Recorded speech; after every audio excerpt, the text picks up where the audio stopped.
7, 6, 5, 4.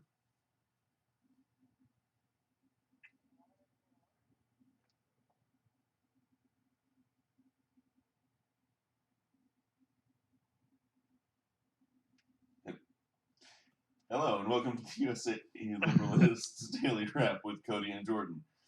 Today we're going to be talking about the Turkey ceasefire, Democrats angrily walking out of the White House after a Trump meltdown, and the CNN debate, which I think both of us watched this time.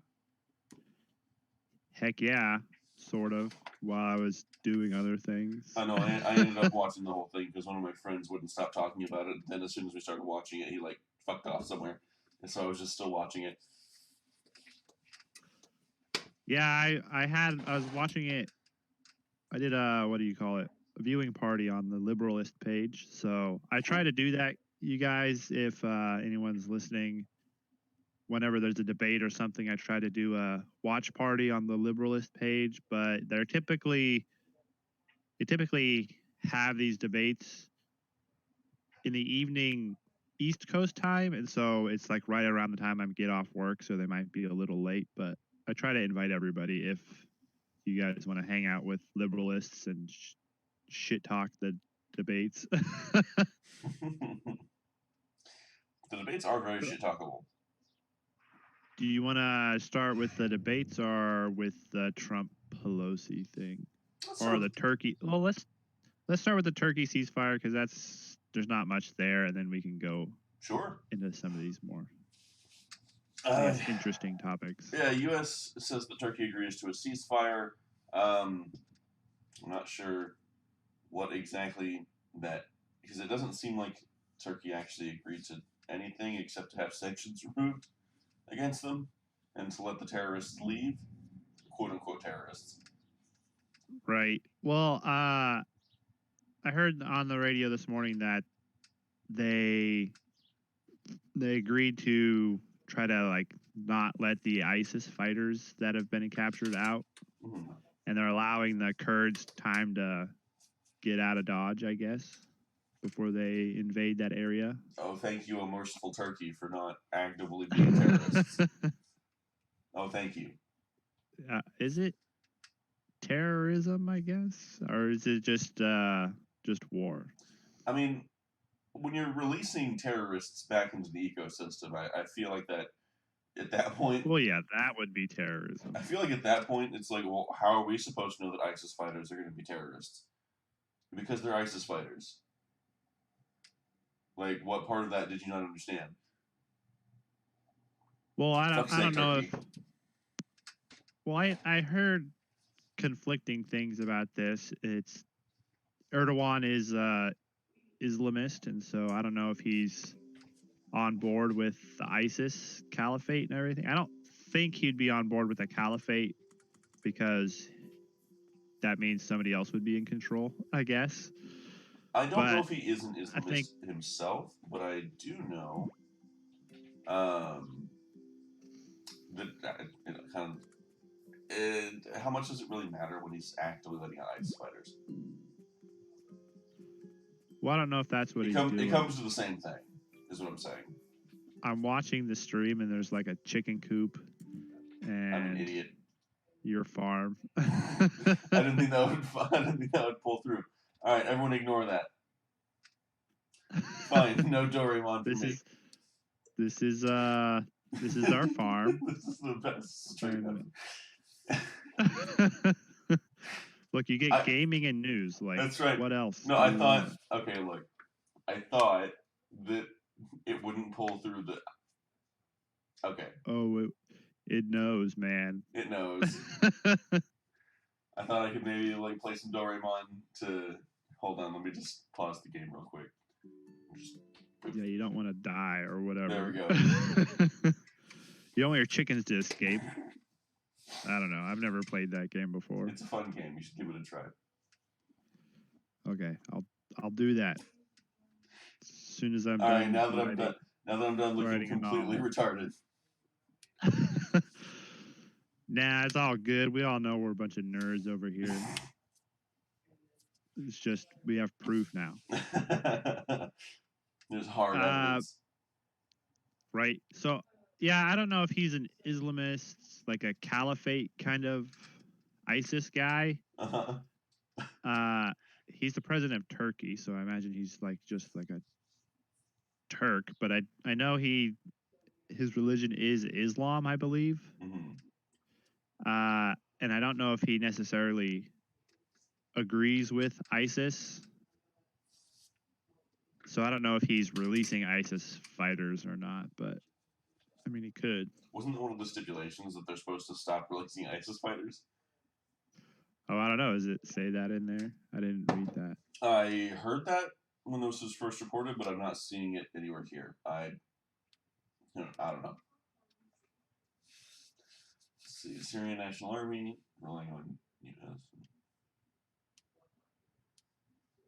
Yeah, the Syrian rebels in general who may not be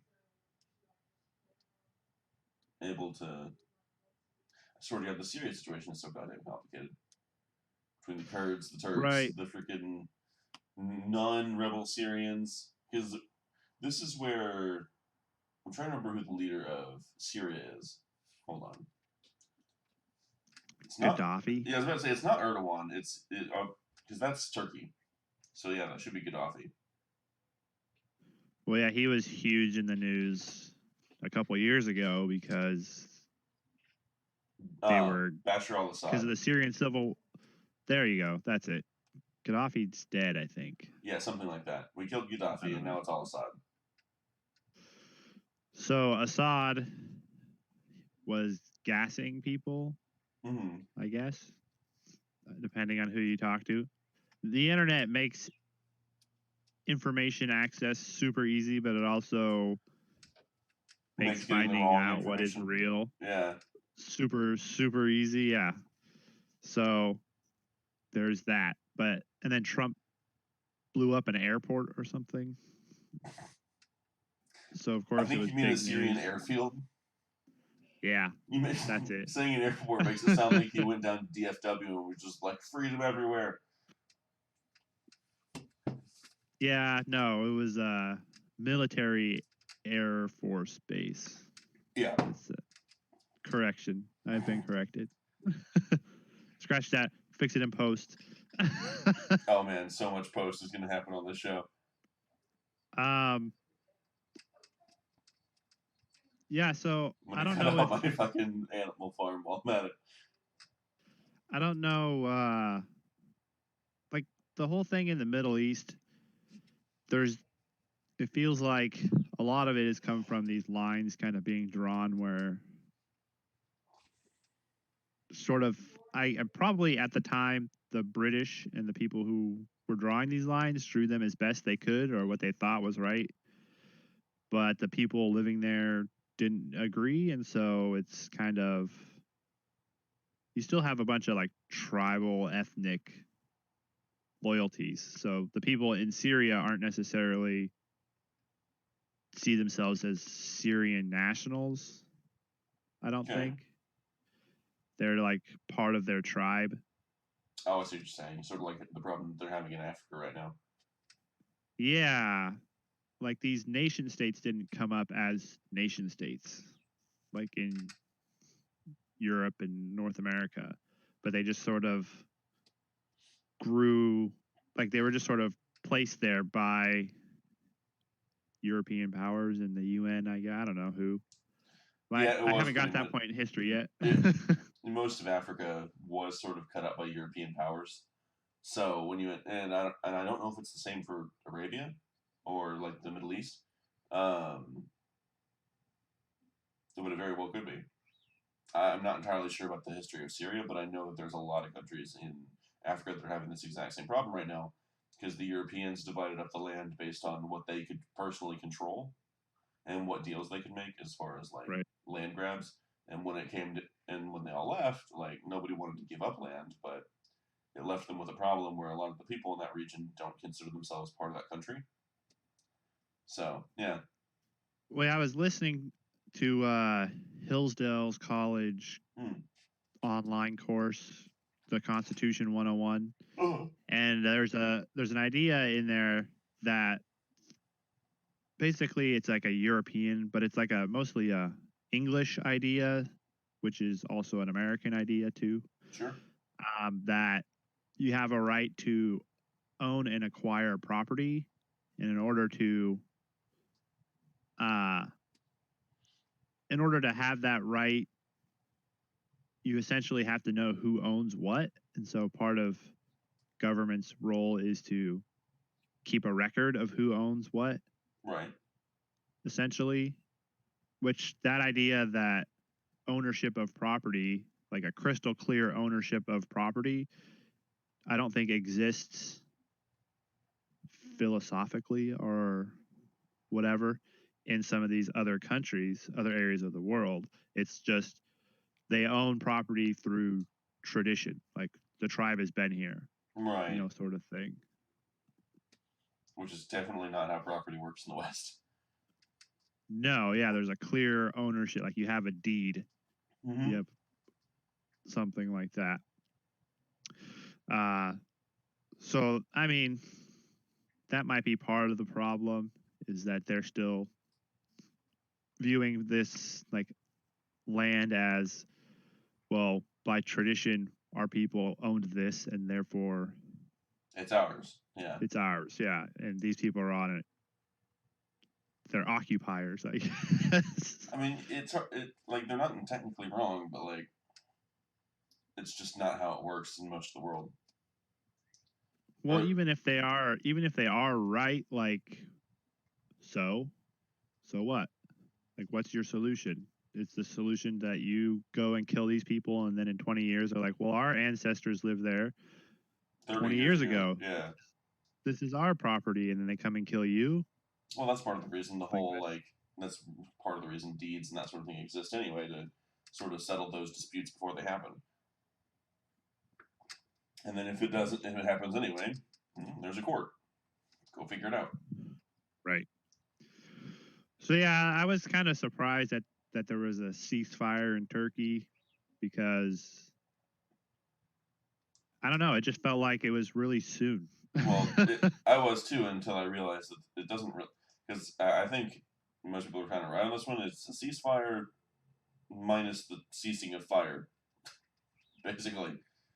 Like they're ceasing fire for Well, the yeah, next it's not. 120 days. It's not really. I mean, it is a ceasefire, but like, Well, that, to me, that's what a ceasefire is. It's not. It's not the resolution of the conflict. It's like, okay, like, okay, that's we're fair. gonna agree to not murder each other as much Immediately until, yeah, right now. We're not gonna take more land. We're gonna just kind of get in our positions and hold it and see if our what is it, civil powers or whatever, can come up with a solution, and then if they don't, then we're just going to come over and take it. Yeah. So yeah, this isn't a peace. This isn't a resolution. This is just like a stopgap measure. But who knows? I mean, Trump likes to make a deal, but it does kind of sound like I go back and forth on the whole Trump. This is good or bad thing for Trump to do, is pull out of Syria. And then he negotiates with Erdogan. Like, part of me says, no, this guy's a bad guy. Like, he commits human rights violations. He's okay with murdering journalists. He's not a good guy. We shouldn't be making deals with him. But on the other hand, he is the president of Turkey, for better or worse. And so does Trump have a right to just say, well, I don't like you? Right. I don't feel like it. I'm not going to work with you then, Doesn't feel like the best way to handle it, but that no matter what, like, we're gonna have to listen to, oh, he's a fucking monster. So always cozying up to dictators. Yeah. It's like, well, he's the president of the United States. Like, then they're the leader of their country, for better or worse. So that's part of the job, in my opinion. We have to work with them sooner or later. Yeah, I wish we could all just be, ideologically pure. Maybe not that. Maybe just like divine, virtuous I don't know. Maybe it's not shitbags. Yeah, I wish we could all just be so holier than thou.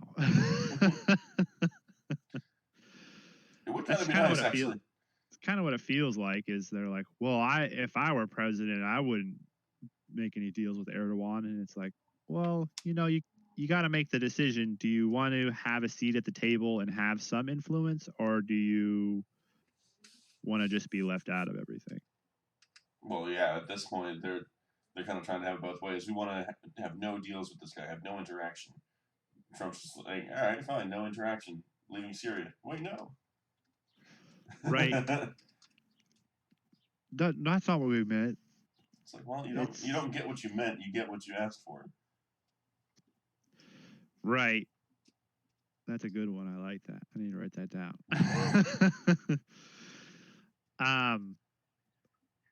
Yeah, the whole like Trump cozies up to dictators thing. It's like I would like to see him a little more. I know this is going to sound weird. I'd like to see him a little more aggressive Okay. on the world stage. Not necessarily like militarily aggressive, but he's got the world's strongest military. Like he shouldn't be taking shit from anybody. But I do know, or I have heard before, that Trump doesn't like war. He thinks it's stupid, which is great because he thinks it's just like a waste of money. He's not wrong in a lot of cases. Well, yeah, he's not wrong. There are legitimate reasons to go to war. And so that's why I keep going back and forth. It's like I don't want to abandon the Kurds, even if they are communists. They did help us out. I don't want to just, because that speaks to the character of the nation. Yeah. Like, oh, you help us out until we're done with you, and then we just toss you aside. But I also don't want us to be necessarily entangled in foreign wars. Like the founders warned us against getting entangled in European politics because of all the war and everything. I kind of just want us out of all of these dumb wars. Like, I know that's a little bit simplistic, but like most of these wars, we've been in them for years. We've been in them for decades. Because I think some people are right that a lot of these kids that are going to war now, like this whole thing started with 9/11, and some of these kids weren't even born when 9/11 happened. But they're going to go overseas and die for the cause now. Well, it's like a little past due. Maybe some of them, the ones that are like 18, yeah, but. Well, sure, but what age do you think most of these kids get into the military? Like, I've talked to enough of these raw recruits. Most of them are 18. I see a lot of these guys. Yeah, a lot of them are 18, 20s, I see a lot of these kids go through my city. They weren't old enough to remember where they were when 9/11 happened. No. That's for sure. It doesn't feel like it's their fight, but they're still in it, Well, yeah, the country's in it, and they belong to the country. They're part of the country. Yeah. I don't like all the wars, but then again, you have to think, well, if we're not fighting over there, are they going to come over here and fight us here? And what would you rather have if you have to make a choice? It's not. Ultimately, you want peace, right? But you don't want peace until they blow up another building or something. True. So can't ignore them entirely. That's true. Yeah, it would be great if we could all just get along, right? Yeah. But that's not how it happens. So yeah, and what I don't like is the long, protracted, like seemingly amorphous war. Like if we're going to war, let's get this shit done. Like let's just take over. Like that seemed to work so much better in the past. Actual imperialism? Yep, let's do it. Oh, good. No, like, well, I'm not sure how I that. like Like, this solution. you go in and you take over, and then you just own that place, right? That's how it works. It's either, well, it's that, or it's you go in and you kind of like fight some people, and then they get mad and recruit more people, and then kill your guys, and then you got to send more people, and then years later, and it's just a bunch of people fighting for 20, 30 years. Yeah. And then nothing happens. No side wins or loses. It's just Chaos. how much money can we spend on killing each other? Yeah. Mostly us killing them, but still. Right. Well, I was thinking, it's just a giant chaotic ladder for the worst people involved. Like it never. Like, have we ever had one of these fucking wars where we cause all this chaos to try and get control back, and then we're actually the ones in charge at the end, like actually in charge and able to help them rebuild a democracy? Because it never seems to go that way. It always seems to end up yeah, with the fucking, like, the best we ever did was Saddam Hussein. That's not a compliment to our job with like Iraq, seeing as we had to go back in and kill him later because he was so bad. Well, right, yeah. There's got to be a better way. Because, like, who is it? Like, Sun Tzu is like, or I don't remember who, some general. Like, you don't want a long war. Like, you want to get in and get out. Get in, get the job done, and get out. Ideally, right? Yeah. That's kind of what I'm driving at. Like, I don't want to spend 20 years there, but I don't want to be like a pacifist, because I think pacifism opens you up to bad people. I believe in more like what is it? Having a sword but not drawing it, sort of. Like Okay. being able to fight, being able to, like, carrying a gun, but hoping that you never have to pull it, sort of thing. It's being able to inflict the damage so that people think twice about going to war with you, but never having to draw your weapon. That's fair. Sort of thing. I can agree That's with that. my preference. Yeah, that makes sense. So I had an idea. This is. Oh, sorry. Go ahead. Well, I was going to go on a tangent, but if you got something related to this, no, go for it. So I was thinking, because I like to. I'm listening to The Decline and Fall of the Roman Empire on audiobook. It's like the longest freaking audiobook ever. It's like, I don't know, 4 days of audiobook. Okay. But it made me think of like ancient warfare, and this is going to sound terrible. Slavery. Good. Right? We all hate slavery. We might need to add that in to the comment or into the do we not description. Have slavery bad? Let me make sure that we got slavery bad in the after this. But I was thinking, in like hard practical terms, was that form of slavery, like, slavery is bad, but was enslaving the people the worst thing? I was trying to think, like, what would be the other option to them? What would they have done? What else have they done besides enslaving? Like, if they go to war and they win and then they enslave the people, what was the other option? murder. Well, yeah, slaughtering them all. So, because you can't have them, like, back then they don't have the same statistics we had now, so a lot of times they were viewing it as, if we don't get rid of them one way or another, they're just going to come back a greater threat later.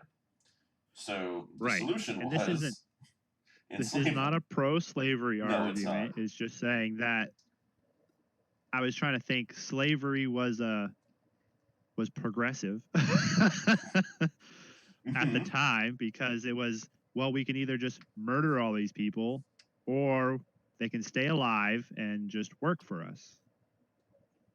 Yeah.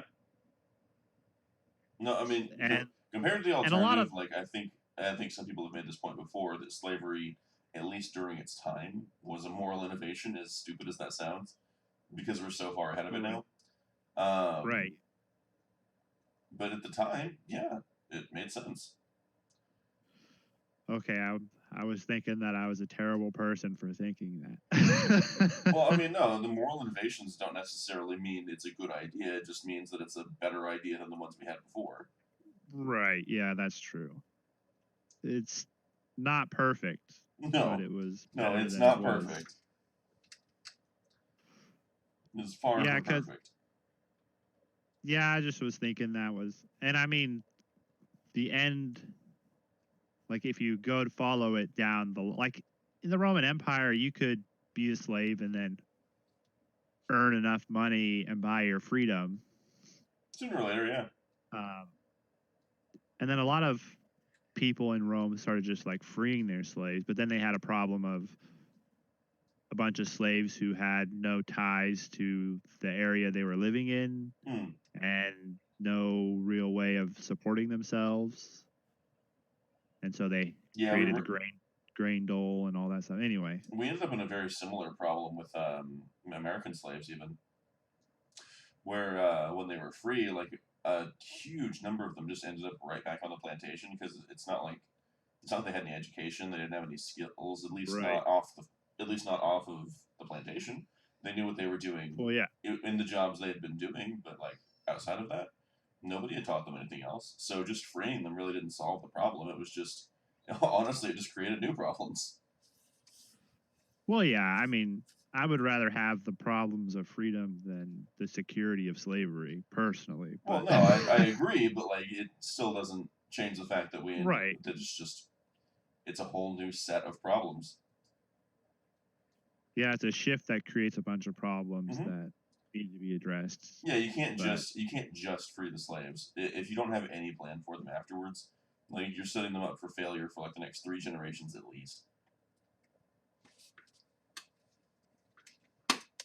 That's all I'm saying. well, yeah, and I've been reading a lot of like what some of the stuff the founders have written and whatnot about slavery, Hmm.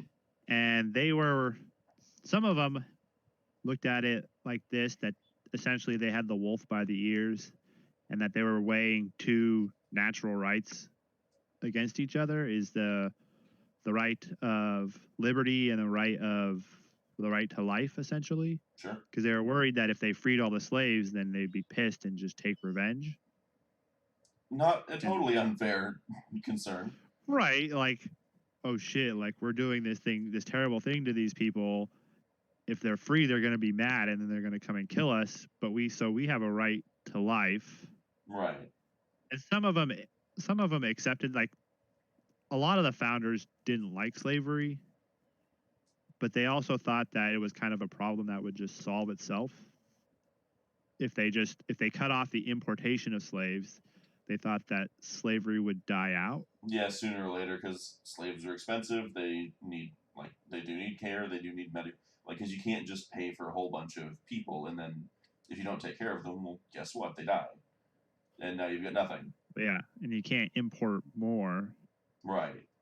So now you've actually, in a weird way, added to the value of the slaves that you currently have. Um, Well, and then it created a so either they get taken care of, great, or you know, right, and it created a bunch more problems. Like, what do you do? Like, people then started selling slaves to each other, and I guess, for a lack of a better term, breeding them, you know, and then selling their family members apart and everything like that. And I'm sure it just made that even worse, you know. oh no, there are no good solutions in this whole thing. Like it was, Right. it was a really shitty situation for everyone involved. Yeah, but No one came out of that looking good.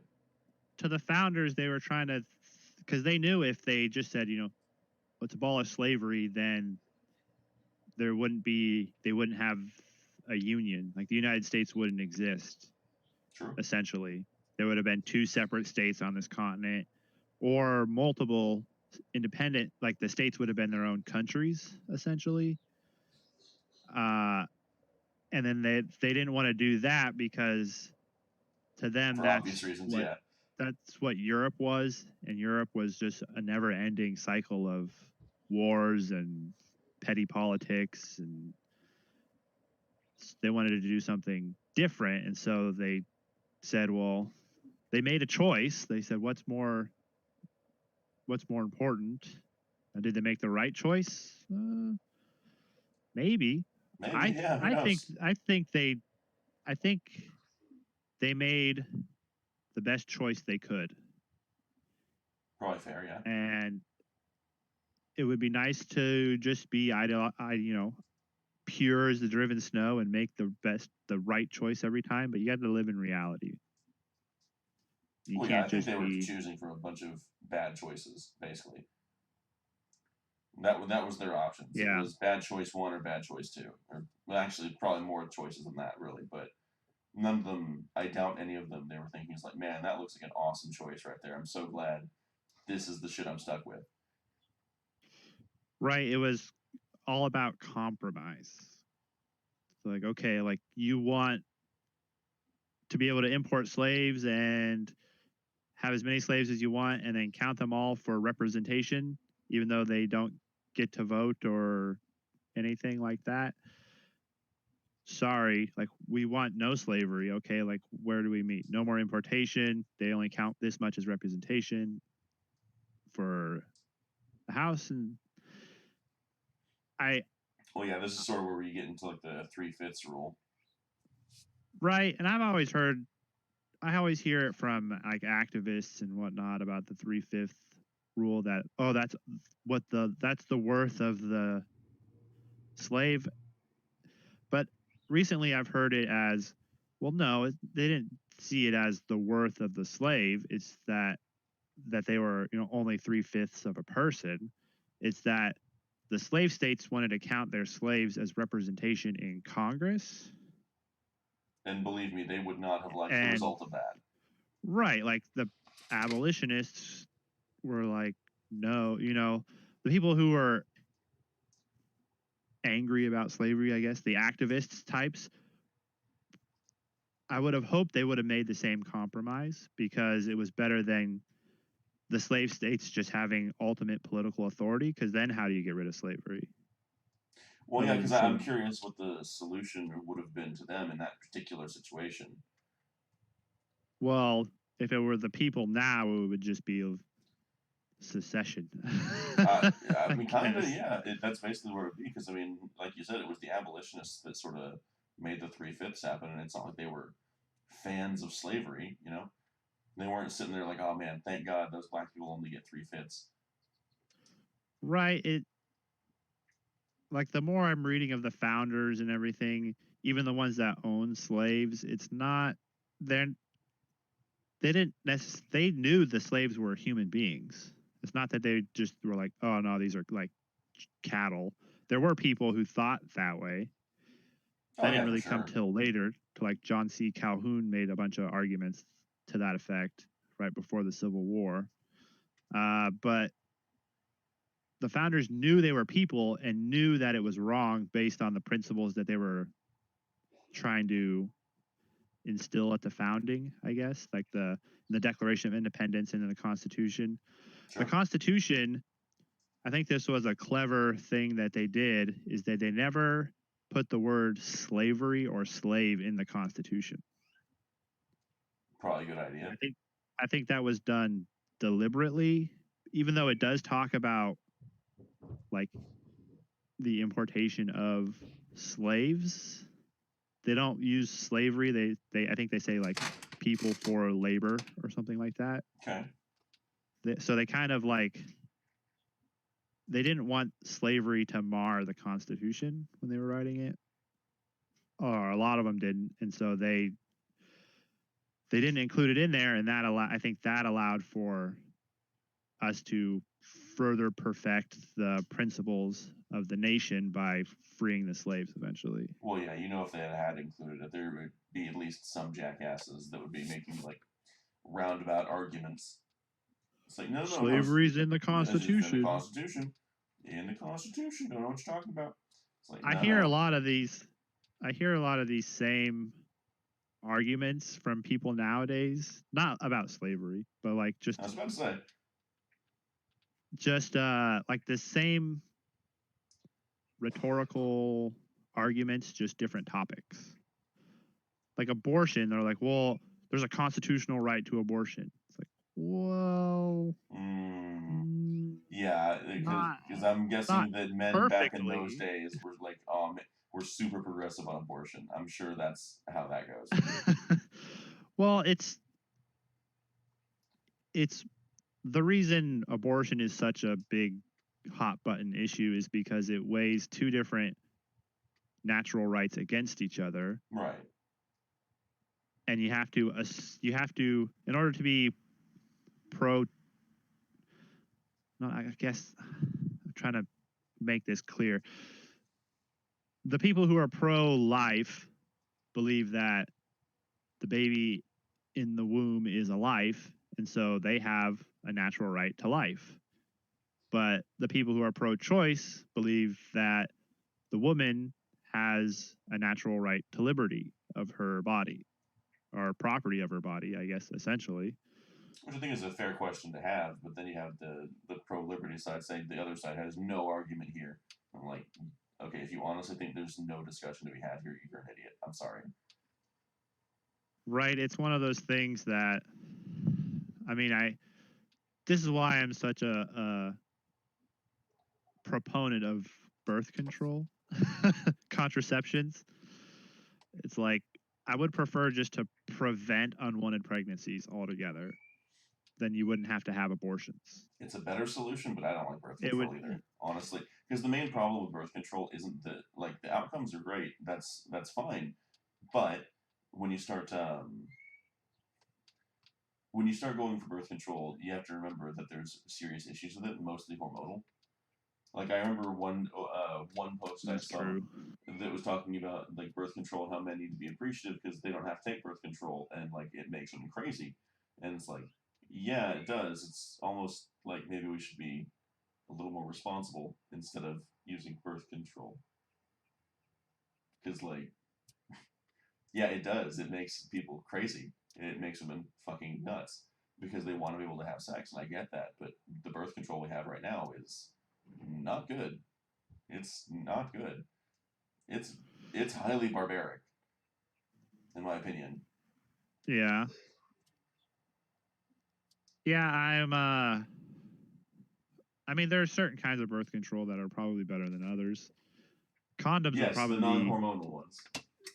Condoms would probably be the safest, I guess, option, which I am like 100% for. Sure. I do think there is a problem that with birth control that nobody ever talks about. I guess Jordan Peterson talked about it, but he probably does. He talks about everything. Right, that guy is like, he doesn't give a shit. He'll talk about it if he wants. It's like we don't understand the ramifications of it. Like, yeah, like, okay, now you can't get pregnant, so you can have sex whenever you want. Well, then that makes the prevalence of sexually transmitted diseases worse. But like, what does that mean for society? Like, there used to be. Oh, those guys will argue to death over whether or not it increases sexually transmitted diseases, and then it's like, okay, then why is the STD rate going up by a lot? Right. Especially in rural areas, especially in non-conservative areas. There's also the social ramifications of it too. It's like the corruption, or what's the word I'm looking for? Degradation of the institution of marriage.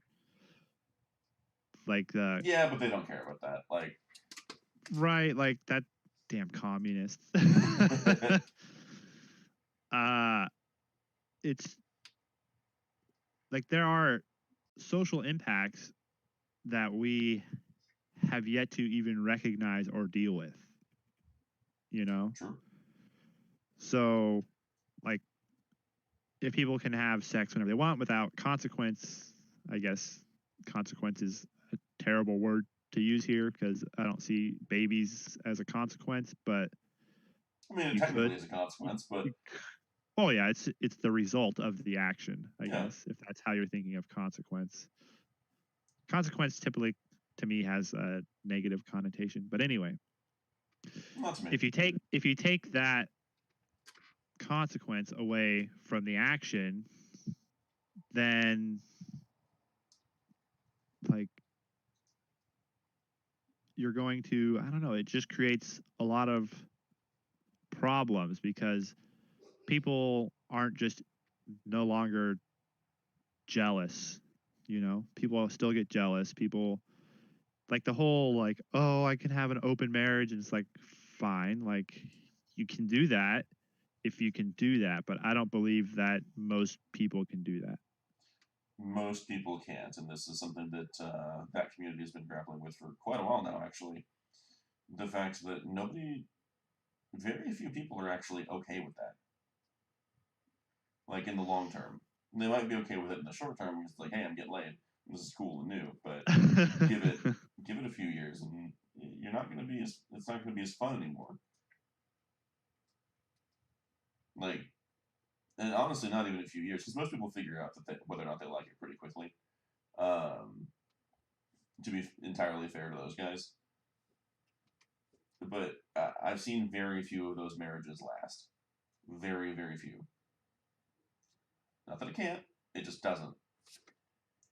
That's just the way it is. Right. There's just a ton of consequences that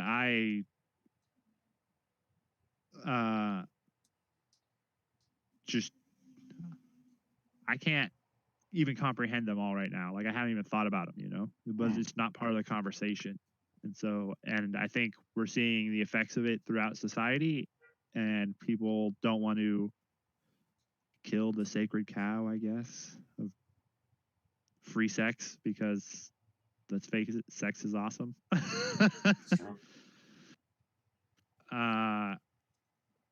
You don't want to be, I mean, like you even get like ostracized for talking about it a bit. We'll probably get this channel deleted. Instantly deleted. Thanks a lot, Cody. Yep, you're welcome.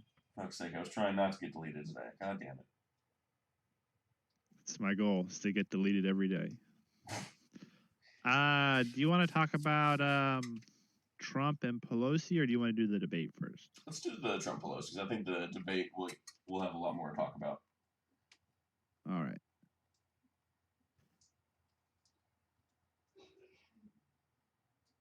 So, hold on. Let me get my notes.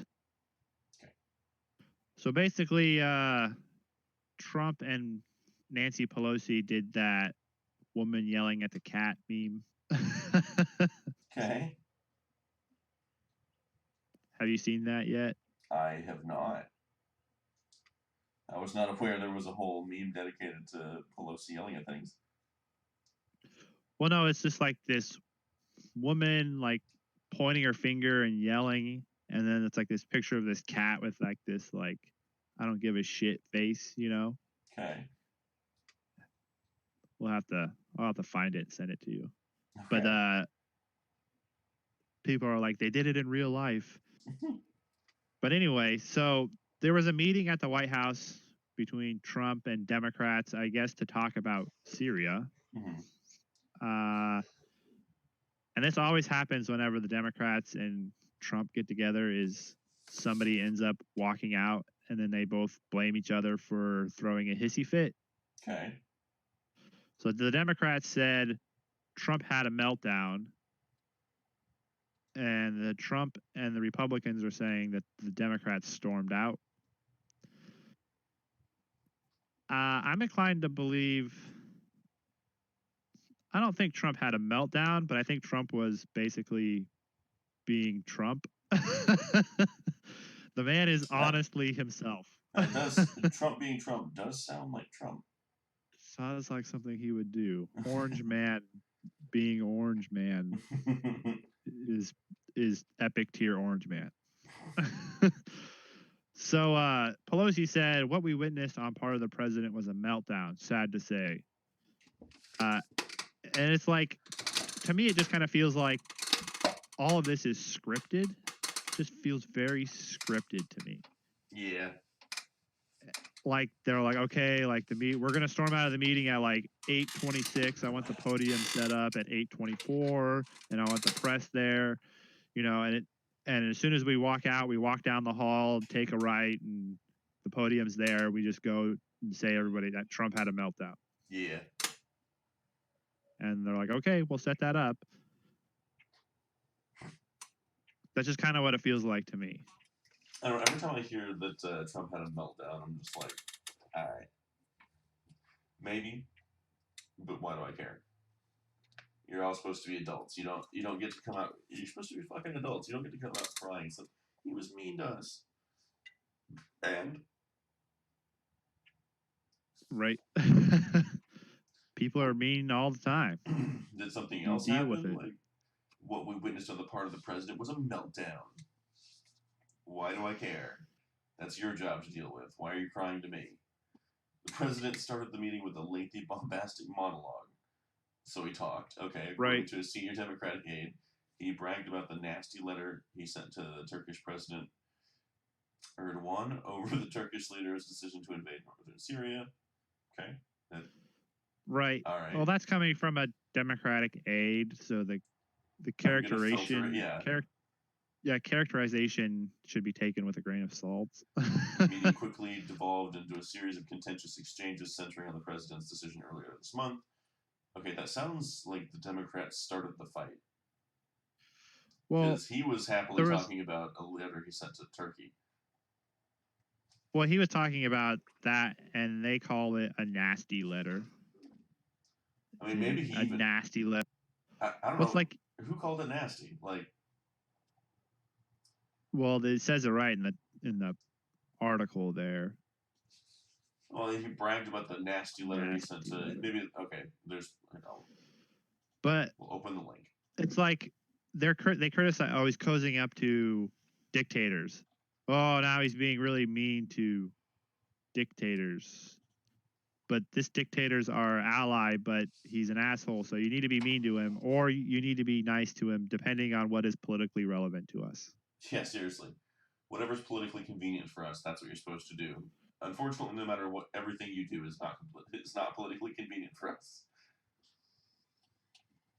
So, yeah, I don't know. So far we've got them describing it, the letter he sent as nasty, and starting a fight with him, and then being surprised when he starts yelling at you.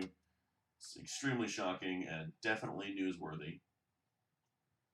I think that the size of the vote, more than 2-1 Republicans voted to oppose what the president did, probably got the president because he was shaken up by it. So you did start a fight. That's why we couldn't continue the meeting, because he was just not relating to the reality of it. Okay, yes, so you started a fight and then got mad when he started fighting you. This is exactly what I thought it was. Okay.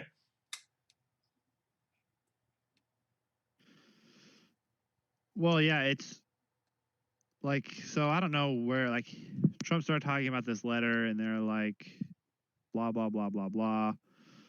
The House voted to rebuke his decision to pull out of Syria, which probably sucks for Trump, but he's Trump. He can take it. Oh, Jesus. Did you read a little bit later on where he said to his face, all roads to you lead to Putin?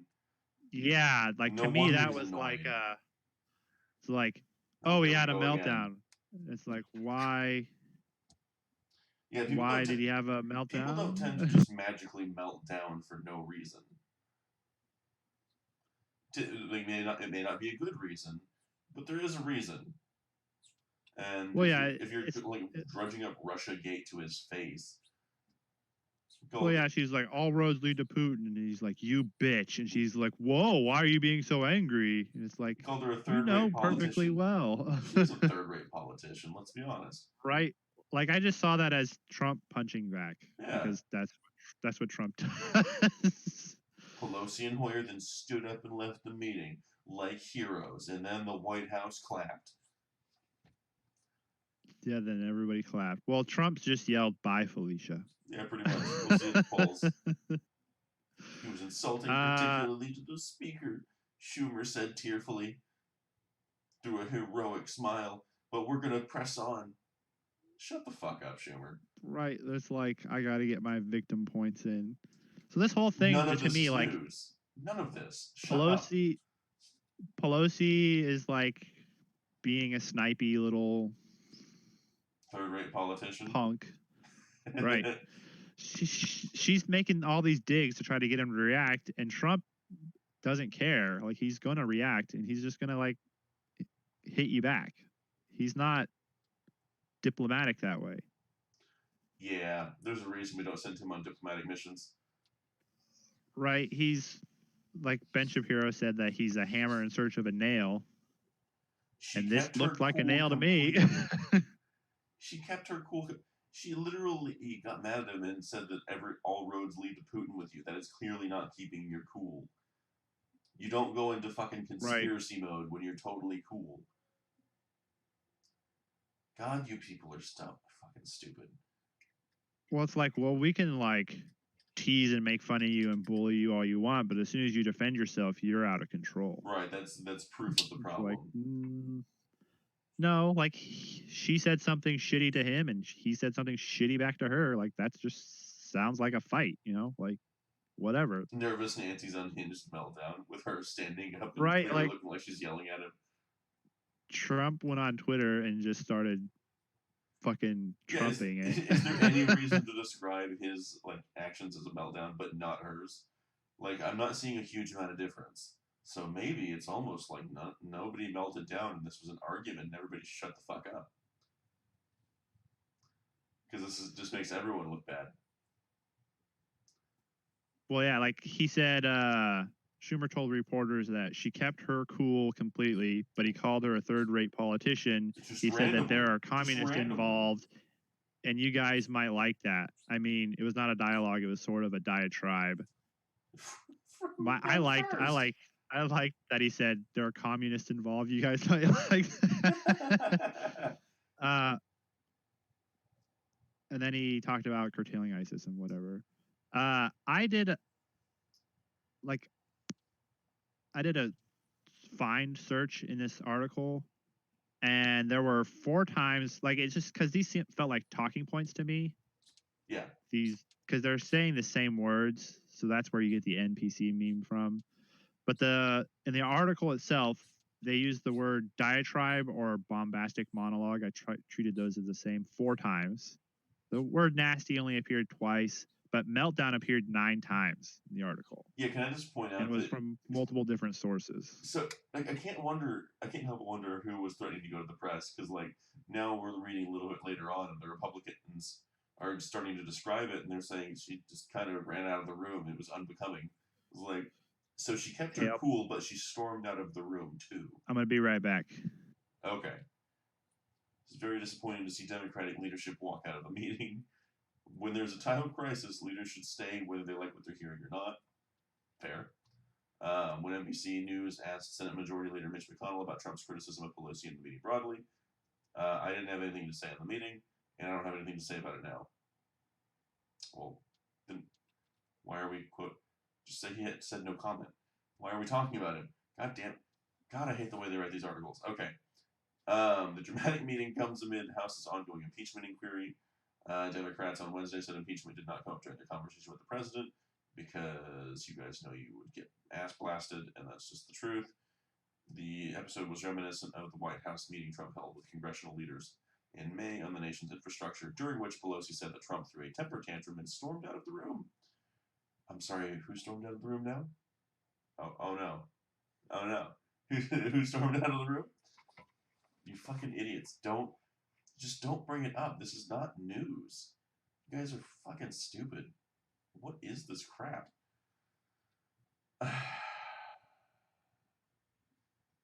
Why is it whenever Pelosi and Schumer do anything together, it just ends up making them both look terrible? Like, every single time. Like, I'm willing to hear them if Trump did something stupid, but, like, it looks like this was just mutual. And they're trying to make it like, no, he was being mean to me. No, everybody was being mean. Let's calm the fuck down, alright? I'm extremely tempted, until Cody gets back, to go play Doraemon Story of Seasons. That is a fun game that you should all buy on Steam. Boy.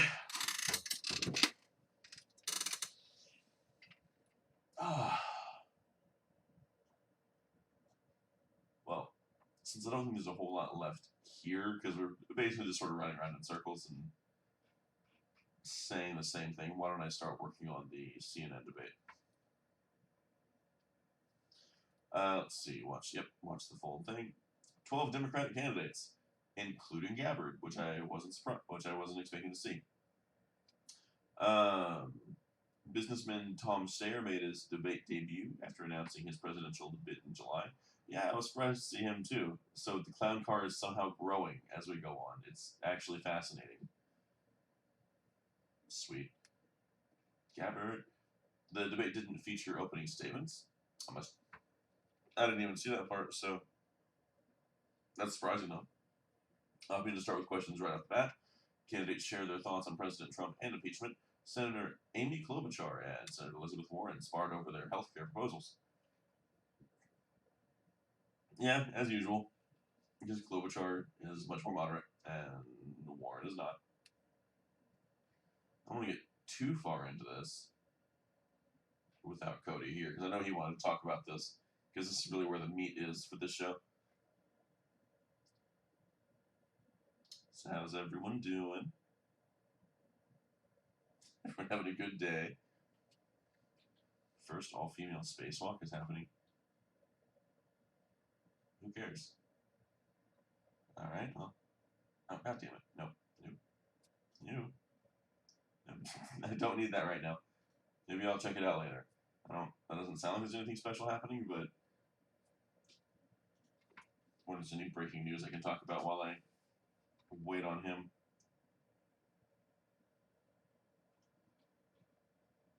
Let's see, need to pull up.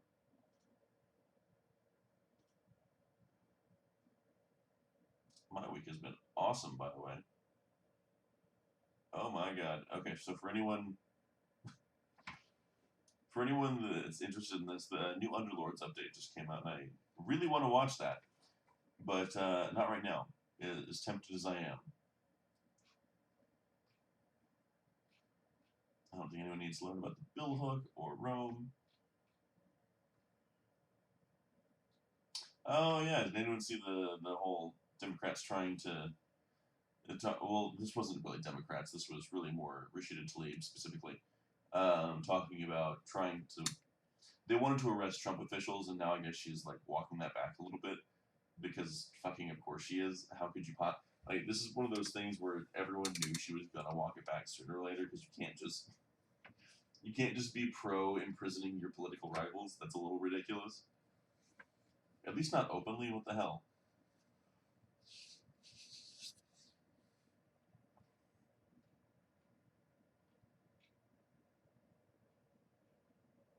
Cody is taking a long time, and I really want to talk about this debate.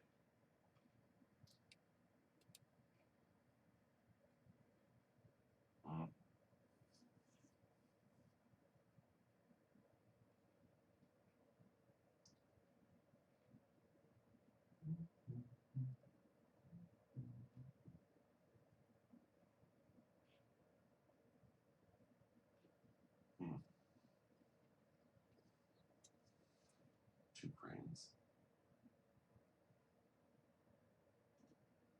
Thank you, seen it. Fine. I was talking about the debate. Since apparently Cody's going to be taking the next 20 years to get back to the fucking computer.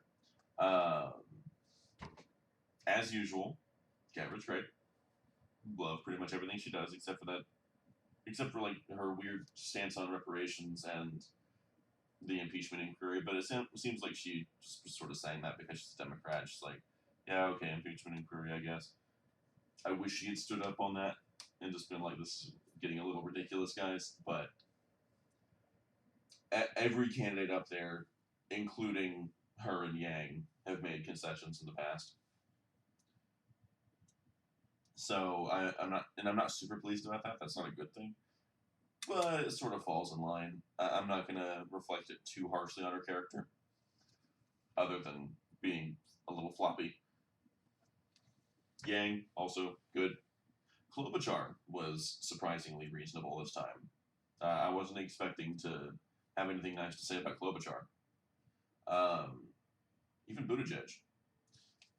Like, those four were okay. I'm not a huge fan of Buttigieg, but he was making some good points. Then we get to the rest of them. We had Harris, who I don't think she actually knows that anything happens besides black people getting beaten by the police. But I don't think she actually is aware of anything else happening. Because every time she talks, there was one question specifically where they just kind of had to gloss over it and just be like, okay, we are moving on. Where basically they were talking about education, and she started going into this weird story about how black students do like 13% more likely to go to college if they have a black teacher, and I'm just like, does this apply both ways? Because I don't think she understands. I don't think she realizes the argument she's making, that we need like racial separation. Like, she's making a segregation argument. Because okay, if you do better with your own race as a teacher, okay, well then white kids shouldn't be with black teachers either. And Asian kids shouldn't be with black teachers, white teachers. Like, they should all be going with teachers of their own skin tone, if that's the key to success, right? How is it that she so often ends up making arguments that are like potential pro segregation talking points? It's actually strange. But the entire way she's talking, it sounds like she doesn't understand anything happens outside of Black America. Or at least she doesn't seem to understand anything outside of that lens. Joe made some interesting points, but he also just sounded stuttery and confused. Mostly confused, honestly. It was really strange. Because there were points in his answer that I was sitting there wondering, does he know what's happening right now? Like, because there were times where his sentences didn't really match. Like, it sounded like he starts with one sentence and ends with another, and then goes with that sentence into a point, and he just seemed confused. Just in general, just seemed confused. It was very strange. I don't know much about this new guy, Tom Steyer. Honestly, I guess I can look it up real quick. We always seem to end up here, right, in the research section of the Tom Steyer for president. Okay, outsider taking on Trump. Good for you. Together we can break the corporate stranglehold. Actually, you know what? Here, while I'm looking at this, I'm going to put this up on the screen, so you guys can sort of see what I'm looking at, because I'm looking at his website. Do we have any about structural reform, climate justice, economic agenda, 5 rights? It's interesting. Okay. Everyone has a fair chance of success. We need 5 fundamental rights to be protected by law, and no one, not corporations and their lobbyists, should have the ability to take any of these rights away just to make a profit. Okay, sounds good so far. Right to health. Oh god. So universal health care. Yeah, blah blah blah. The right to an equal vote. Like, can we at least consider the public option? The right to an equal vote. Everyone has an equal voice. No discrimination, no barriers. So, anti-ID. Okay. The right to clean air and clean water. Like, why do these guys think that poor people don't have IDs? It blows my mind. It really does. The right to clean air and clean water. Like, how do they even get apartments? You need an ID for that. I'm pretty sure that's the law. At least it is in Texas. I don't know. The right to clean air and clean water. Okay, I actually agree with him on this one. This is probably fair. There are way too many counties in this country that are extremely bad. Like, third world country bad. Worse than third world countries in some cases. Because at least their water's not full of lead.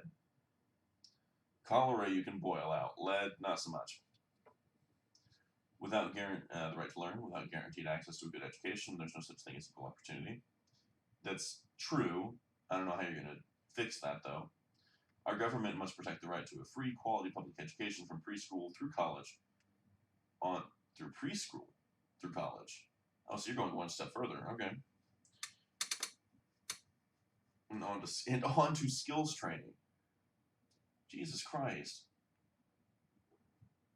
The right to a living wage. No one should work a full-time job, just blah, blah, blah, blah. Okay. Inflation at the wazoo. Good. It's just going to raise the prices other places, which means other places are going to raise their prices, even if they didn't have to fucking raise their wages. Okay. I was interested for all of 30 seconds. Let's learn about Tom Steyer. Tom plans to make our democracy work for the people. That's a very people-oriented face right there. I like it. It's a good picture. Nice button down. America's lost touch with one of its founding principles: a democracy by and for the people. Our system isn't working for real people. It's working for fake people, lizard people even, because it's been corrupted by corporate influence. Like you? A business? Like, can I get some background on this guy?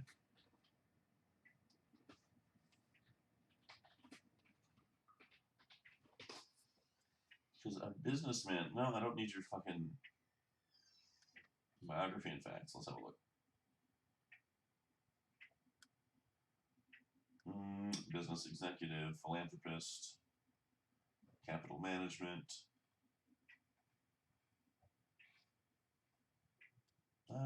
Wealthy family, yeah. Exeter, okay, yeah. Yale, economics and political science.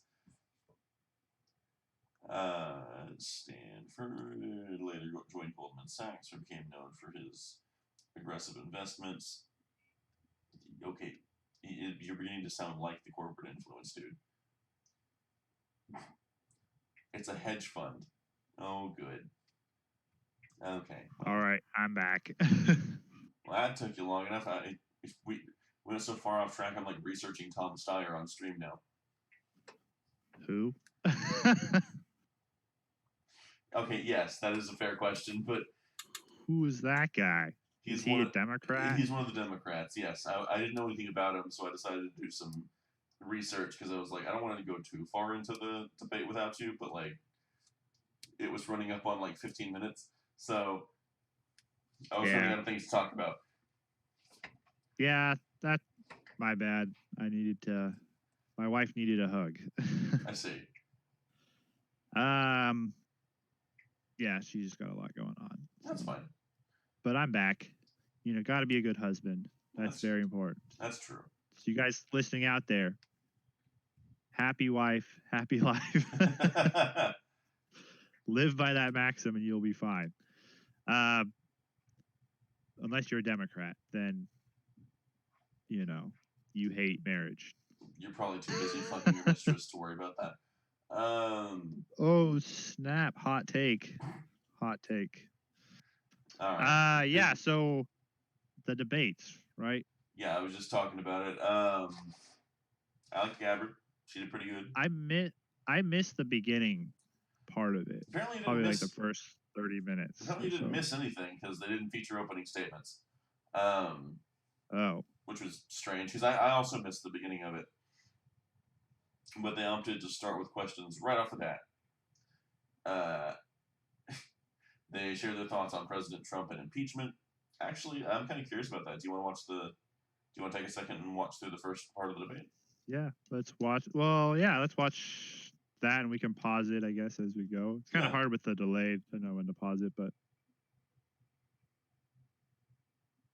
I don't know if I'll be able to hear it. You should be able to hear it through the thing. Through the stream. Yeah, can you hear it now? I have to turn the sound on. I always leave it off. Probably fair. Well, it's just hard to like talk while we're talking and the video's talking. Yeah. CNN Democratic debate. Dun, dun, dun. Behind the podiums. This is a record number of candidates for a presidential primary debate. So, to accommodate the large group, there are no opening statements tonight. Before we begin. Oh, okay. Yeah. So they closed out the opening statements, so because there were so many of them. Because somehow the Democratic clown car is actually growing. It's actually fascinating. Well, yeah, they got more Tulsi Gabbard's on there again, and a couple other people. Thank God. Freaking Gabbard's one of the few reasonable bitches up there. Well, yeah, I'm not a huge Gabbard fan. I am. Gabbard 2020.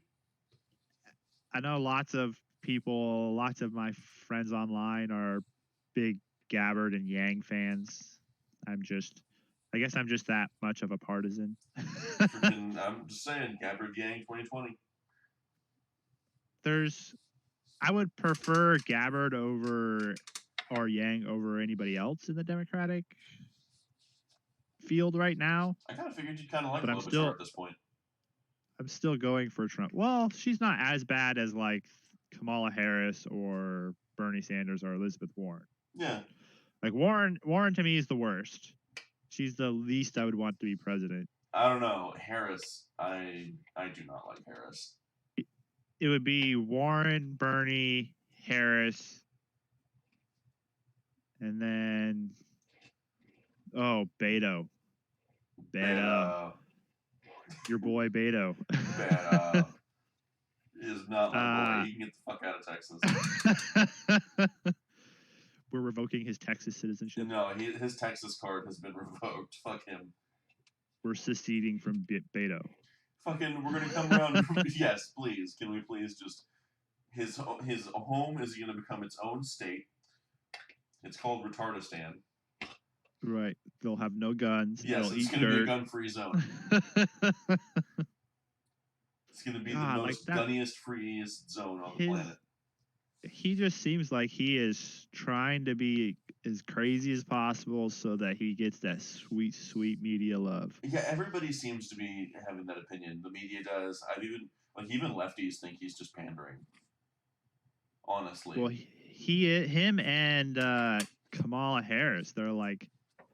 Oh yeah, but Harris is black, so they can't call her a panderer. Well, yeah, they can't call that pandering, or else they would be calling like half of the Democratic nominees as pandering. Right. But anyway, I'll get back into it. Again, a reminder of the ground rules. You'll each receive 75 seconds to answer questions, 45 seconds for responses and rebuttals, and 15 seconds for clarifications. Please refrain from interrupting your fellow candidates, as that will count against your time. And we remind our audience here in the Reich Center to You're like 10 seconds ahead of where each other. All right, let's begin. Where I am at in the sound. So if you got something, you just need to say. The candidates on this stage support. Senator Warren, I want to start with you. You have said that there's already enough evidence for President Trump to be impeached and removed from office. But the question is, with the election only 1 year away, why shouldn't it be the voters who determine the president's fate? Because sometimes there are issues that are bigger than politics, and I think that's the case with this impeachment inquiry. When I made the decision to run for president, I wonder if we can get a strike for showing CNN stuff. But when the report came out, I read it. We don't care. That's just how badass we are. And when I got to the end, I realized that CNN probably wouldn't strike it. To a fare thee well, that this president had obstructed justice. See, like here they're talking about impeachment. And so at that like moment, that seems to be opening an impeachment inquiry. It just seems to be impeachment is election by other means. Happened as a result. Donald Trump broke the law again in the summer, broke it again this fall. Yeah, she just keeps saying he broke the law, and I'm like, what law? That no one is that doesn't seem to be getting clarified anytime soon. Obstruction of justice, I think, is the law there. It's like prove that you don't get to just say he broke the law, you idiot. Will not be permitted. Well, to break the law over and over it's consequences. We accuse him of something and he defends himself. He's obstructing justice. Right. It's like, no. The impeachment must go forward. Thank you, Senator Warren. You're all going to get in on this, by the way. Senator Sanders, do Democrats have any choice but to impeach President Trump? Please respond. No, they don't. In my judgment, Trump is the most corrupt president in the history of this country. Trump is the most corrupt president in the history of this country, Bernie. Really? With Come the on. Mueller report. I think that the House really? will find him worthy of impeachment. The most corrupt. Because of the emoluments clause. This is a president who is enriching himself.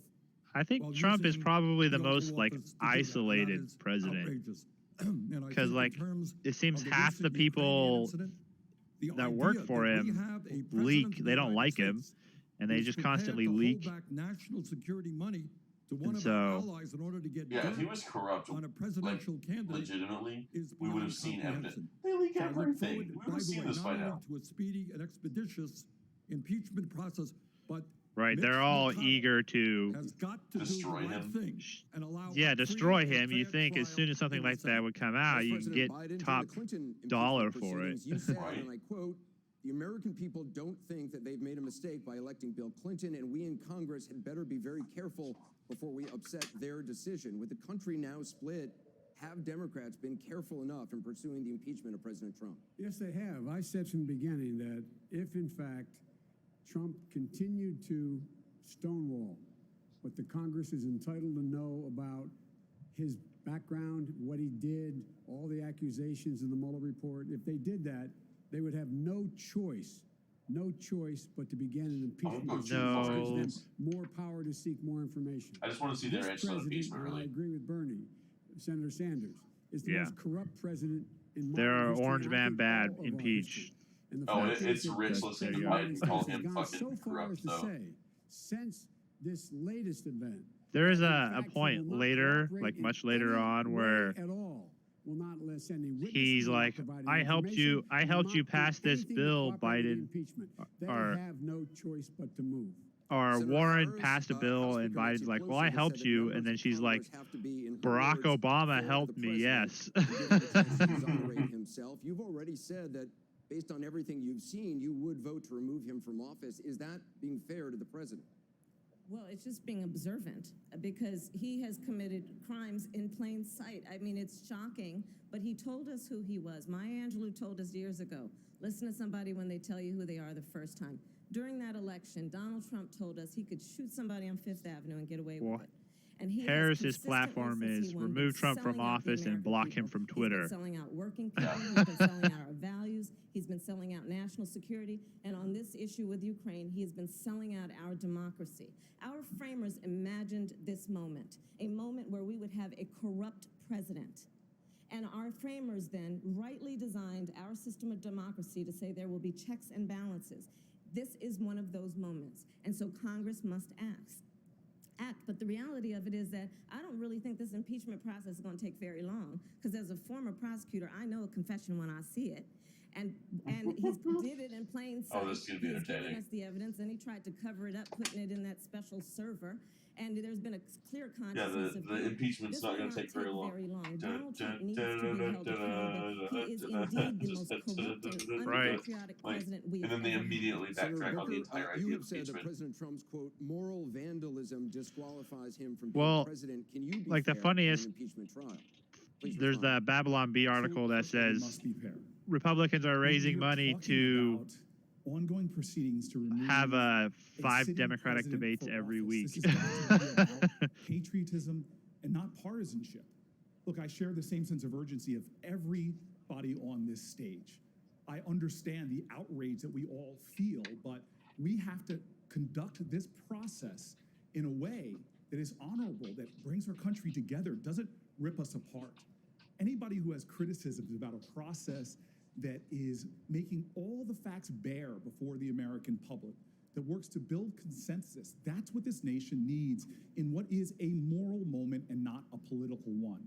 So I swore an oath to do my job as a senator, do my duty. This president has violated his, I will do mine. Thank you, Senator Booker. Senator Klobuchar, you have, what do you say to those who fear that impeachment is a distraction from issues that impact people's day-to-day lives, healthcare, the economy, and could backfire on Democrats? We can do two things at once. That's our job. We have a constitutional duty to pursue this impeachment, but we also can stand up for America, because this president has not been putting America in front of his own personal interests. He has not been standing up for the workers of Ohio. He's not been standing up for the farmers in Iowa. And I take this even a step further. I don't know about that, when he made Klobuchar. that call, The workers to in the head Iowa of and the Ukraine, farmers in Ohio he's digging up seem dirt to like him a on lot. an opponent. That's illegal conduct. Well, That's what there's he no was doing. constitutional He duty didn't to talk to him seek about the Russian invasion. He talked to him impeachment. about that. You can say there's a I'm still moral one. waiting to I find think she's out just from being him hyperbolic. how making that call to the head of Ukraine and trying to get him involved in interfering in our election makes America great again. I'd like to hear from him about how leaving the Kurds Well, it's just for rich that slaughter, the Democrats our are like, allies for oh, slaughter, he's where Russia then steps in digging to up protect dirt, them, he's how that makes reaching out to America great foreigners again. for, And I would like to hear from it's him like about for how information. coddling up It's like to they don't Vladimir Putin know makes that the America internet great again. exists. Yeah. It doesn't make America Like great again. information It is makes no longer Russia great bounded again. by borders. And that is what this president has done. So whether it is workers' issues, whether it is farmers' issue, he has put his own Thank you. private interests, and I will not do that. Thank you, Secretary Castro. Is impeachment a distraction? Not at all.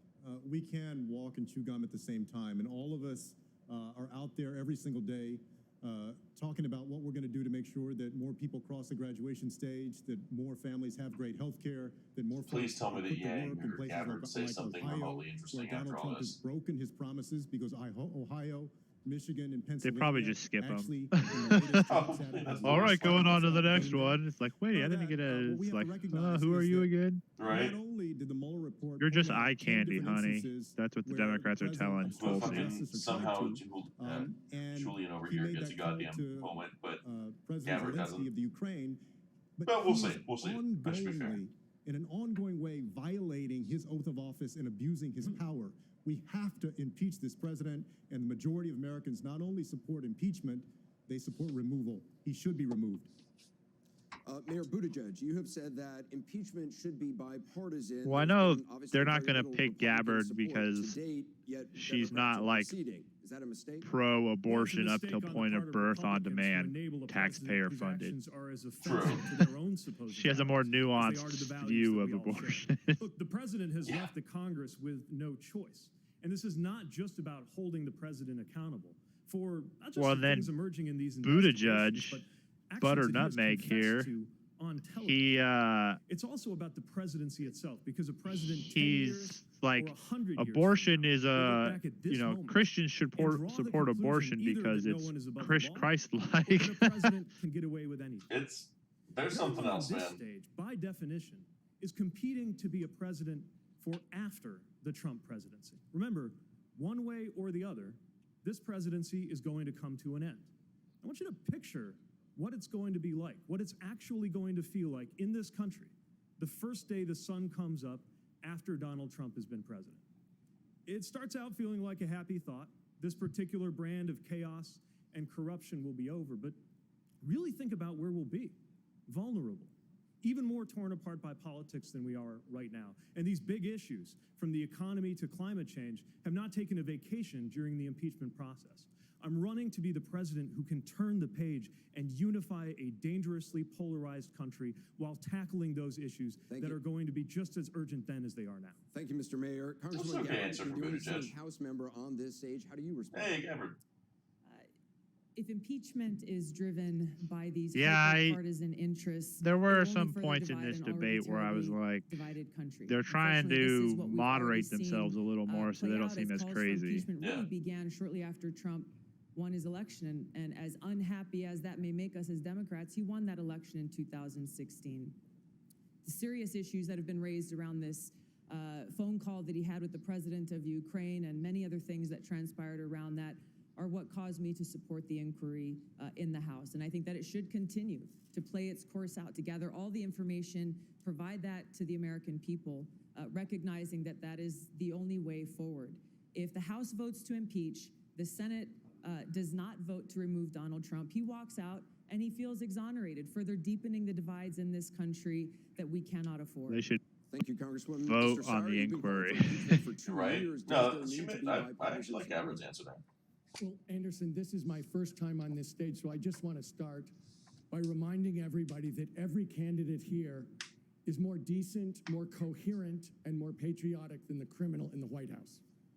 Well, like if they don't impeach him, like I would feel But I exonerated also want to point out too. Anderson. All right, so I hate Tom Steyer already. The need to impeach movement because I knew there was something desperately wrong at 1600 Pennsylvania Avenue, that we did have the most corrupt president in the country, and that only the voice and the will of the American people. That applause will line, drive just like, Washington to see it as a matter of oh, right we're and supposed to wrong, clap now. not Yeah, it felt like a anything Jeb else. Bush, please So in clap. fact, impeaching and removing this president is something that the American people are demanding. They're the voice that counts, and that's who I went to, the American people. Mr. Yang, do you think there's already enough evidence out there to impeach the president? Please respond. I support impeachment, but we shouldn't have any illusions that impeaching Donald Trump will, one, be successful, or two, erase the problems that got him elected in 2016. We're standing in the great state of Ohio, the ultimate purple state, the ultimate bellwether state. Why did Donald Trump win your state by 8 points? Because we got rid of 300,000 manufacturing jobs in your towns, and we're not stopping there. How many of you have noticed stores closing where you work and live here in Ohio? Raise your hands. It's not just you. Amazon alone is closing 30% of America's stores and malls, soaking up $20 billion in business while paying zero in taxes. These are the problems that got Donald Trump elected, the fourth industrial revolution. And that is going to accelerate and grow more serious regardless of who is in the Oval Office. The fact is, Donald It's Trump, like nobody raises their hand. Well, some people did, but they were putting them down by the time they got over there. Includes talking about impeaching Donald Trump. Mr. Congressman O'Rourke, on impeachment? No, we're all I think ivory about tower rich people. everyone Yeah, pretty much. This country in uniform. We have two examples here on the stage tonight, Mayor Buttigieg and Congresswoman Gabbard. Those who have willingly sacrificed their lives to defend this country and our Constitution. We are the inheritors of their service and their sacrifice. And we have a responsibility to be fearless in the face of this president's criminality and his lawlessness. The fact that as a candidate for the highest office in the land, he invited the participation, the invasion of a foreign power in our democracy.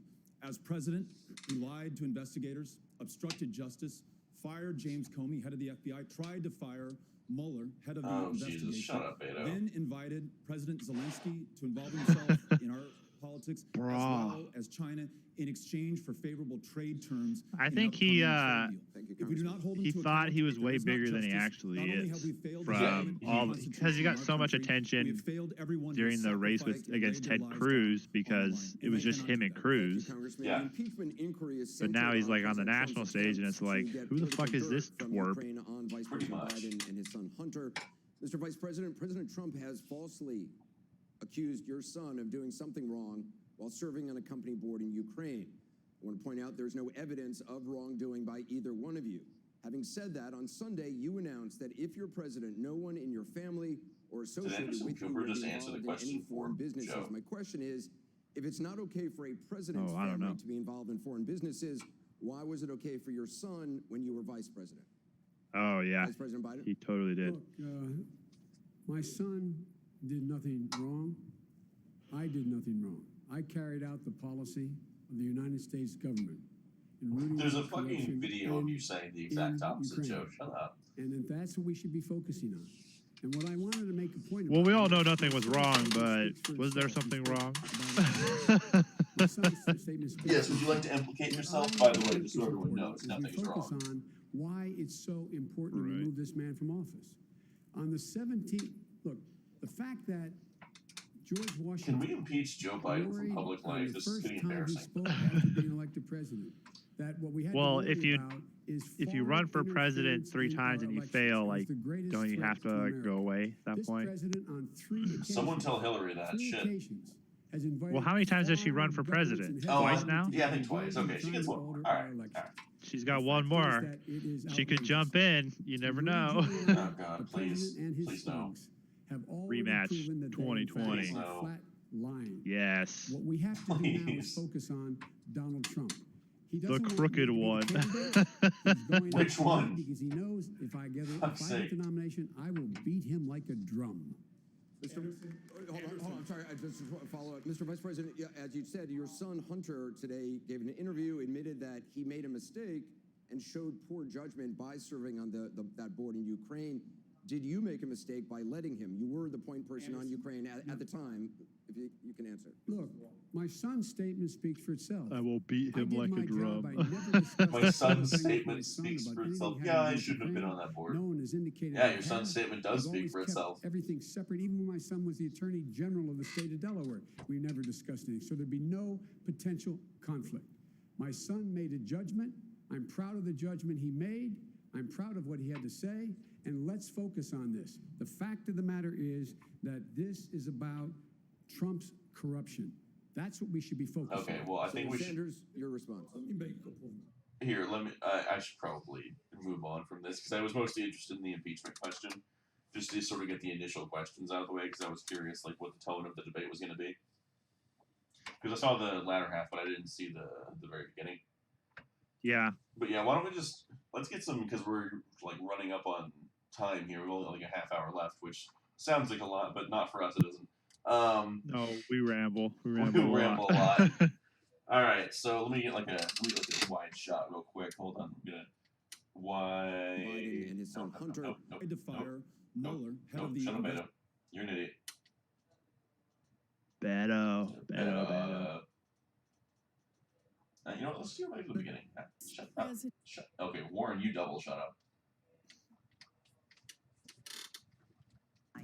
Before we begin, let's begin. Yeah, I turned the Since sound the off. lab I'm not said that listening there's to them anymore. an inquiry against President said that there's already enough. Let's begin. No, I think And we like I remind listened our to some of the audience here in commentary White Center, afterwards, Honor Biden, to be and respectful so the I candidates think can hear the questions. out of all the people, Elizabeth Warren suffered the most here because I think she's the front runner now. There are no opening statements tonight. She also got the Because most chance to speak, a though. reminder of the ground rules. well, that's fine. All right, but I've got I to pan through. You ready? 45 seconds. How do we feel about Julian Castro? he looks like a Bond villain. He does look kind of like a Bond villain. I like the aesthetic. So Julian Castro looks nice. Appearance aside, he just seems to like to say things like, what is it? Environmental justice or reproductive justice, or we should have abortions for trans men. He's just a loon. He's just kind of crazy to me. There's not much there other than hot air and talking points. That's kind of my impression too. All right, Klobuchar, what do you think? Well, there were those stories about her throwing things at her assistants and stuff, which sounds presidential to me. Which, yes, apparently that's okay. Presidential chucking. I just think she's not exciting enough. Like I'm not completely opposed to her because I think she's a little more sensible. She's a little more like center. Well, yeah, if she's center left on the stage right now, imagine how centrist she'll be in the general stage. It's going to be impressively center. Well, yeah, like she's from the Midwest, right? So she can't be crazy progressive Democrat. She's more of a moderate, but the moderate Democrats are still more moderate than her. Pretty progressive right now. Well, actually, she might be the most moderate on the stage. Yeah, she's fairly moderate, but I think she's just not. She doesn't generate excitement among the base, and I think that's going to hurt her. Though I wish that's true. I wish she would do better because I don't know. I keep going back. Do I want some super crazy progressive to run and hopefully lose, but then you run the risk of, well, maybe they win? True. Or do I want somebody more moderate who, even if they do win, it's not really a big deal? The moderate option sounds far superior. Yeah. I'm leaning more towards that. That sounds far superior. I'd much rather them lose by a close margin than potentially lose by a wide margin, but also potentially win by a wide margin. Right, high risk, high reward. That's how it works. Well, right. If you get a super progressive, can Trump crush them because they're so crazy everyone just thinks they're nuts? Or do you hope for a moderate, and then even if Trump will have a hard time beating a moderate, I think. But so if he loses, at least they're still a moderate. Yeah. I think that what the American people would like right now would probably be someone that basically says the same things as Trump, but just doesn't use Twitter at all. Yeah. That'd be amazing. Or does some of the stuff that Trump does. I would like a candidate that does not act like Trump at all. Well, I mean, he acts like he governs like Trump. He does some of the stuff politically that Trump is doing, but not without all the drama. Please, less drama. Yes. Jesus Christ. Anyway, all right. So Beto. For responses and What do you think about Beto? 15 seconds for clarification. You're not in love with Beto? I even accidentally scrolled past him. He's so unimportant. He's the wacky, waving, inflatable, arm-waving tube man of the Democratic Party. He's just trying to get. How is he not standing on his podium? It's like the highest point available. Right, he's like a cat in that respect. He likes to just go up really high. And then like his whole take on guns is just a. We're gonna go to your door to door, and if you don't give us the guns, we're arresting you. Okay. Well, it's like no Beto. We're gonna make guns illegal, and then people will just turn them in because the American people aren't known to. They're not prone to revolution or nothing. They don't feel like they have a right to revolt or anything. It's just in the Constitution. Ignore that. Yeah. I believe the quote was the Tree of Liberty is often the Tree of Liberty, something about the blood of tyrants. Pretty sure that it's like watered by the blood of tyrants. Needs to be watered with the blood of tyrants and patriots. That's right. Like that. Beto, you better hope you don't get in the presidency. Well, like out of all these people, like we're not sure who's going to be president, but like who do you think they would pick to be vice president? Because I think a lot of these people are up there hoping they get that. That's possible. Beto is not getting either. Beto's too stupid. Like he's not able to, because the problem, like Beto's going for the all or nothing strategy. I don't even think he's going for vice president because he's saying too many crazy things that make him a bad vice president pick, but a potentially attractive presidential pick in some ways, at least among his base. So I think he's going for the Hail Mary and ignoring the possibility of vice presidency. I would like to see Yang as a vice president because I don't really see him as a president. But I think he's got some interesting ideas that I would like to see filtered through someone else. Honestly. Yeah. His ideas are interesting, but sometimes a little crazy. So. Yeah, so Yang. I think Yang would be a good vice president. I think, well, to me, Yang, I don't think he is gimmicky, but to me, it comes across as gimmicky sometimes. That's okay. I think that's fair. I don't hate him. Like, he's willing to talk to other. Like, didn't he go on Ben Shapiro's show? Yeah, no, he talks to everybody. Yeah, like I really like that about him, even though I disagree with him on stuff, that he is willing to talk to these people, even if they call him a Nazi or a alt-right sympathizer or something, whatever. Well, I think his head's in the right place, and I think he's a very diplomatic person, which again is kind of why I'm thinking more vice president, because I just don't think he has that strength of character that you would need for president. Honestly, if we're talking presidents, to me, Buttigieg almost looks more presidential, and Buttigieg is a waffaloon in some ways. Yeah, I'm not a fan of Buttigieg either. I'm more of a fan of Buttigieg than I was like a few days ago. I kind of liked his performance in this one. Yeah, I must have missed some of that. Or maybe you didn't, and we're just disagreeing entirely. But that's okay. Let's see. I mean, he's not as insufferable as Warren or Sanders, that's for sure. Well, I like the fact that he's got at least some common sense, because he does have service under his belt, so you can't be totally crazy. Well, and I think he's moderated himself a little more. Like, on some of the issues, he just was completely, like, what floored me is one of the early debates where they said, should we decriminalize border crossings? And they all raised their hands. So at that point, I was like, well, that's a pretty important issue to me. And they're just like saying, no, that's not illegal. So at that point, I was like, I just wrote them all off. I mean, it's kind of sad to think that you do that on one category or one issue. Some things are just kind of crazy enough that you almost have to. And I honestly don't think that people, for instance, I really don't see Joe Biden writing off the border. That seems unlikely. I don't see Yang writing off the border. Yang has made the argument for why you can't just have open borders before. when he was talking to other people, because he was talking about no, he was on the H3 podcast, and Yang was talking about how this would work, in relation to citizens, non-citizens, as far as the $1,000 a month, the UBI. Like, how do we maintain that and not just give it to anyone that comes asking just because they showed up? And he made it very clear. It's like, no, you need borders. This needs to be for citizens only.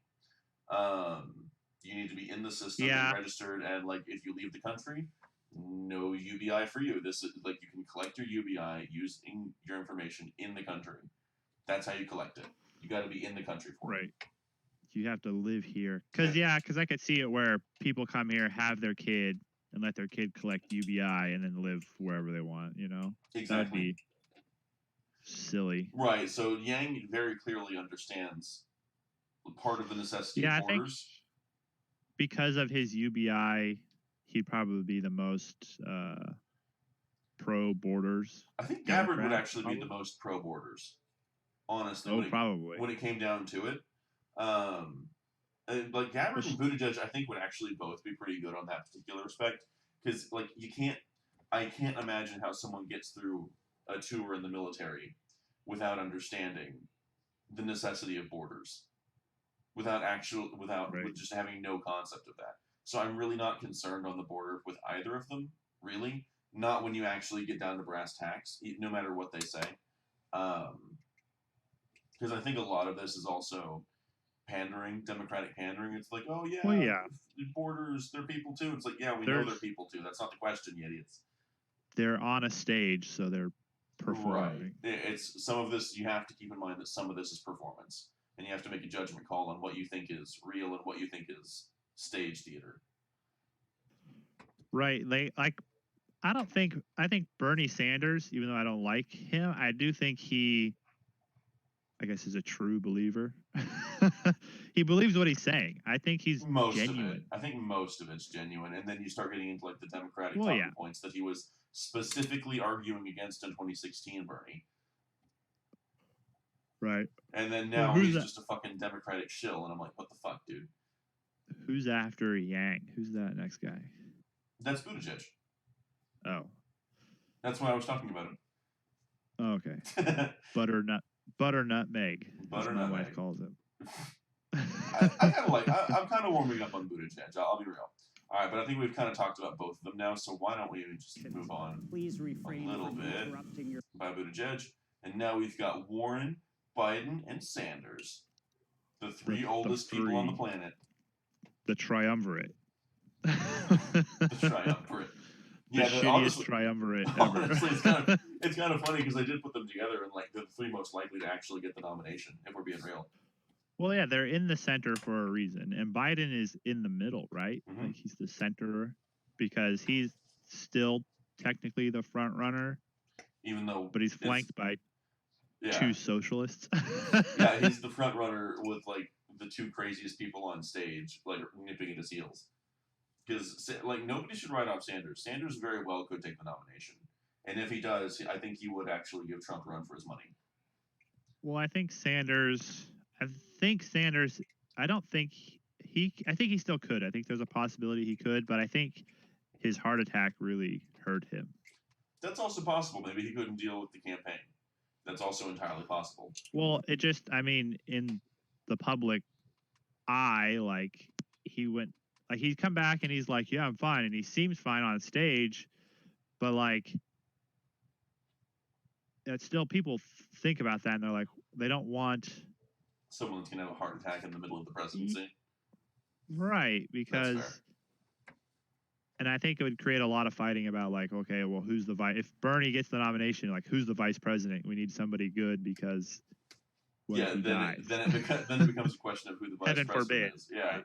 Well, I mean, but like it is something you have to think about when you've got candidates this old. You have to consider like what happens if they just kick.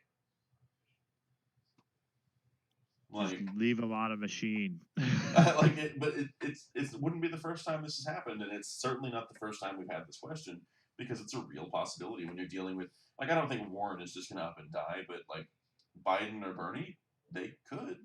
That's possible. Even Trump is old enough. yeah, Warren and Trump are both this like similar. Like They are, but like they both have an energy to them that I really just don't think they Right. would just randomly die. You know? They don't seem like that. They both have a vitality where Biden comes and goes with it. I think he's just kind of like a bit of a doofus. No, it's not even. It's honestly not even that. Like, because in the past, I think you're right that he is sort of just a goofy person, which isn't the worst thing. That's kind of endearing. But, like in this last debate, I don't know if you saw like later on in the debates, there were points where he just started like stuttering and rambling. Yeah, Where he kind of like, where it's just like seems I don't even. a little lost. He just seemed confused. Was the word I used to describe it when you were like gone for a little bit. He just seemed confused.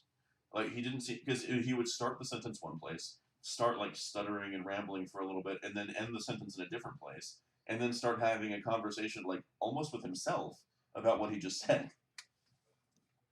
Well, yeah, I kind of see that like this might just be me giving him the extra benefit of the doubt is that he's just not a great public speaker. It's possible, but I've seen him give good public speak. Like he's done good public speaking gigs before during Obama's presidency before dementia. Just because you're not a good public speaker, well, I mean, he could have dementia, but just because you're not a good public speaker doesn't mean you can't deliver a good public speech. Also true. If you have enough prep time for it, that's very true. Right. Maybe like the campaign's really demanding on him. And Ben Shapiro points this out that he's just not good at this. He's just not good at campaigning. Like, because he might be losing it as he gets older, but maybe he's like really good off camera, you know? Possibly. Like, everybody seems to like Biden, and I think that's for a pretty good reason. Biden seems like a pretty likable guy.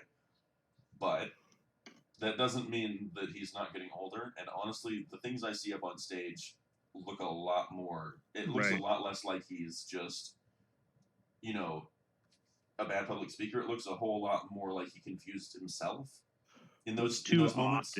Yeah, it seemed like there were a lot of times where he just accidentally confused himself with what he was saying and then went from there because that's what he remembered because he couldn't remember the first part of a sentence. So I think if we didn't have the internet and the 24-hour media coverage, Biden would be a lot stronger. Yes. Candidate. Well, because now I can look back over the debate as many times as I want and investigate it. Well, right, that and like everything's televised, and then the viewing of that is accessible whenever you want online, so you can watch it. It's not like you have to tune in between 8 and 11 to watch this debate, or else you miss it. Right. You can go watch it anytime you want, whenever you want, and more people are doing that. And then people also will snip together all the times where he fumbles and stuff and put it in like a 12-minute montage. Oh, I guarantee you there's a Biden fucking up montage somewhere on the internet. Oh, yeah. YouTube. Set to some like awesome music. Yeah. Yakety sax. We can't play the actual music because we actually will get copy strike for that. Right. We've done that before. Bernie, I don't know about Bernie. Like, I think he had his time. And in 2016, I think he probably would have been president. Probably. But I think sometimes you just get that one shot, man. And yeah, and he blew it. Well, I don't think. Well, okay, that's not entirely fair. I think he got it taken from him. He did, but still, like he did have an opportunity there. If he had gone a little bit harder, maybe he could have overcome that. Because they didn't totally screw him. They set the odds against him. But there was still a possibility that it could have gone his way if he had gone a little bit harder. Yeah. But it's also true that ever since then, I feel like he's kowtowed a lot to the Democratic Party to make them stop doing that. Which is what I think. He rolled over. Mm-hmm. But then again, the most interesting part is the dark horse, and now he's not. You have to ask yourself, did he roll over or was he just compromising? Because we all say we want compromise, and then we're like, well, he made a choice to work with them as opposed to punch back. The problem is, like, the reason I liked him is because he was a dark horse, and because he wasn't working with them, because he was something different and new and interesting. He was non-establishment. And now he's establishment. So, like, I understand why he's doing it, But the problem is the only reason he was interested in the first place is because he wasn't doing that. Right. That was the reason. He figured it didn't work, so he's got to try something new. So I guess that shows he can change. But like, okay, man, I don't but like no.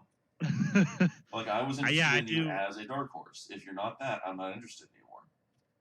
Well, for me, I was never on the Bernie train. Oh, I was. I felt the burn hard.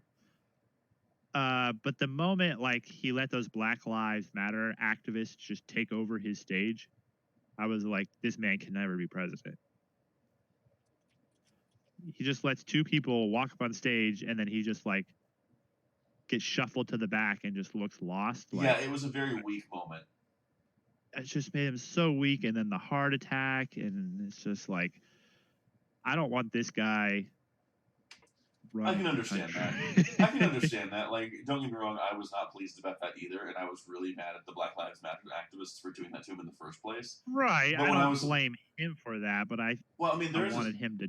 There is a certain amount of blame that goes on him for not taking control of his own event and being like, no, guys, look, this is my event. If you guys want to talk later, that's fine. If you want to have a moment of silence, like, talk to those guys over there, but you can't just walk up on my stage, kick me off. Like, I paid for this. You all need to leave. Right. Like, it's just, he's the socialist who gets socialism going and then gets the bullet in the back of the head when Stalin comes around. Yeah. Luckily for him, he didn't get it going. So. Right. And luckily, and I guess questionably luckily divine for him. Providence. Yeah, divine providence. He probably also died before he actually got that problem. Well, then they wouldn't even need to bullet him. Warren, I think because of Sanders's heart attack or whatever it was. Warren somehow looks like the strongest on the stage. It's really baffling how this happened. As far as like potential for the nominee. I think a lot of people that were supportive of Sanders shifted to Warren. True. Because Warren, like, it was really an open question back in the 2016. Like, in Democratic circles, it was an open question. Like, okay, so we all like Bernie, so what about Warren if she runs? And there was a lot of people that were saying it's like they wanted Warren to run in 2016. And I honestly think that was her major shot. But, like, I think if she had gone in 2016, she'd be president right now, in my opinion. I think she missed a major opportunity to get in there while the getting was good, and now she's got to fight the entire clown card. Well, she didn't want to go against Clinton. Well, that was fucking stupid on her part. I'll say that straight up. Like, Warren not getting in the 2016 election was a mistake. Well, everybody thought it was like Hillary's time, you know? Who cares if it's Hillary's time? Fuck Hillary. That's what the party decided, man. Fuck the party. It's like, do I raise money, potentially piss off half the party, and do something that I know is going to be ultimately fruitless, or it looks completely fruitless? When, you know, Hillary, like, we all remember Hillary was like the shoo-in. She was going to win. She had all the experience. I get it. We all knew it. Hindsight's 20/20. I get that. But, like, that was Warren's moment, because everyone was feeling the burn, and everyone was also saying, we want the first female president, and we want someone like Bernie. Yeah. Warren was the person. Warren was the guy. Or girl. You know what I mean. Warren was the nominee. Warren was the person of unspecified gender identity that could have been president. Right. Well, and she's just, Ben Shapiro points this out, that she doesn't actually believe any of the things that she's saying, and so it just comes across as fake. Warren is much more moderate than she comes off. Like, you have to like, take whatever position she holds, swing it back like 30 points towards the center, and that's where she actually is. Well, yeah, and I think you have to run a little left during the debates, but someone told Klobuchar that. Holy crap. If you're running so far left that you're not actually being genuine, then people realize that. People notice that. Yeah, she just seems so fake. Like, and the whole like Native American thing was because the she got trolled so hard by the president. It's really weird though, because like the not okay. When I say center left, I'm talking about the center of the left. Okay, the center left. Okay, the that cen- makes more sense. The center of the left likes her a lot. The right of center of the left likes her a lot. The extreme left hates her. The extreme left thinks she's a fake progressive because she is. Oh yeah, yeah. She is a fake progressive in a lot of ways. There's Bernie Bros. Right. Well, it's not just the Bernie Bros because the extreme left isn't actually the Bernie Bros. The extreme left is people like the Young Turks who are Bernie Bros. But most Bernie Bros are like much more in the center of the left. They're the ones that like Bernie, even though he's got extreme far left policies in some areas. They like him as a person, so that's why they like Bernie. And then some of his policies, like student debt, they really like the student debt thing. Even though, honestly, that's probably his most radical position.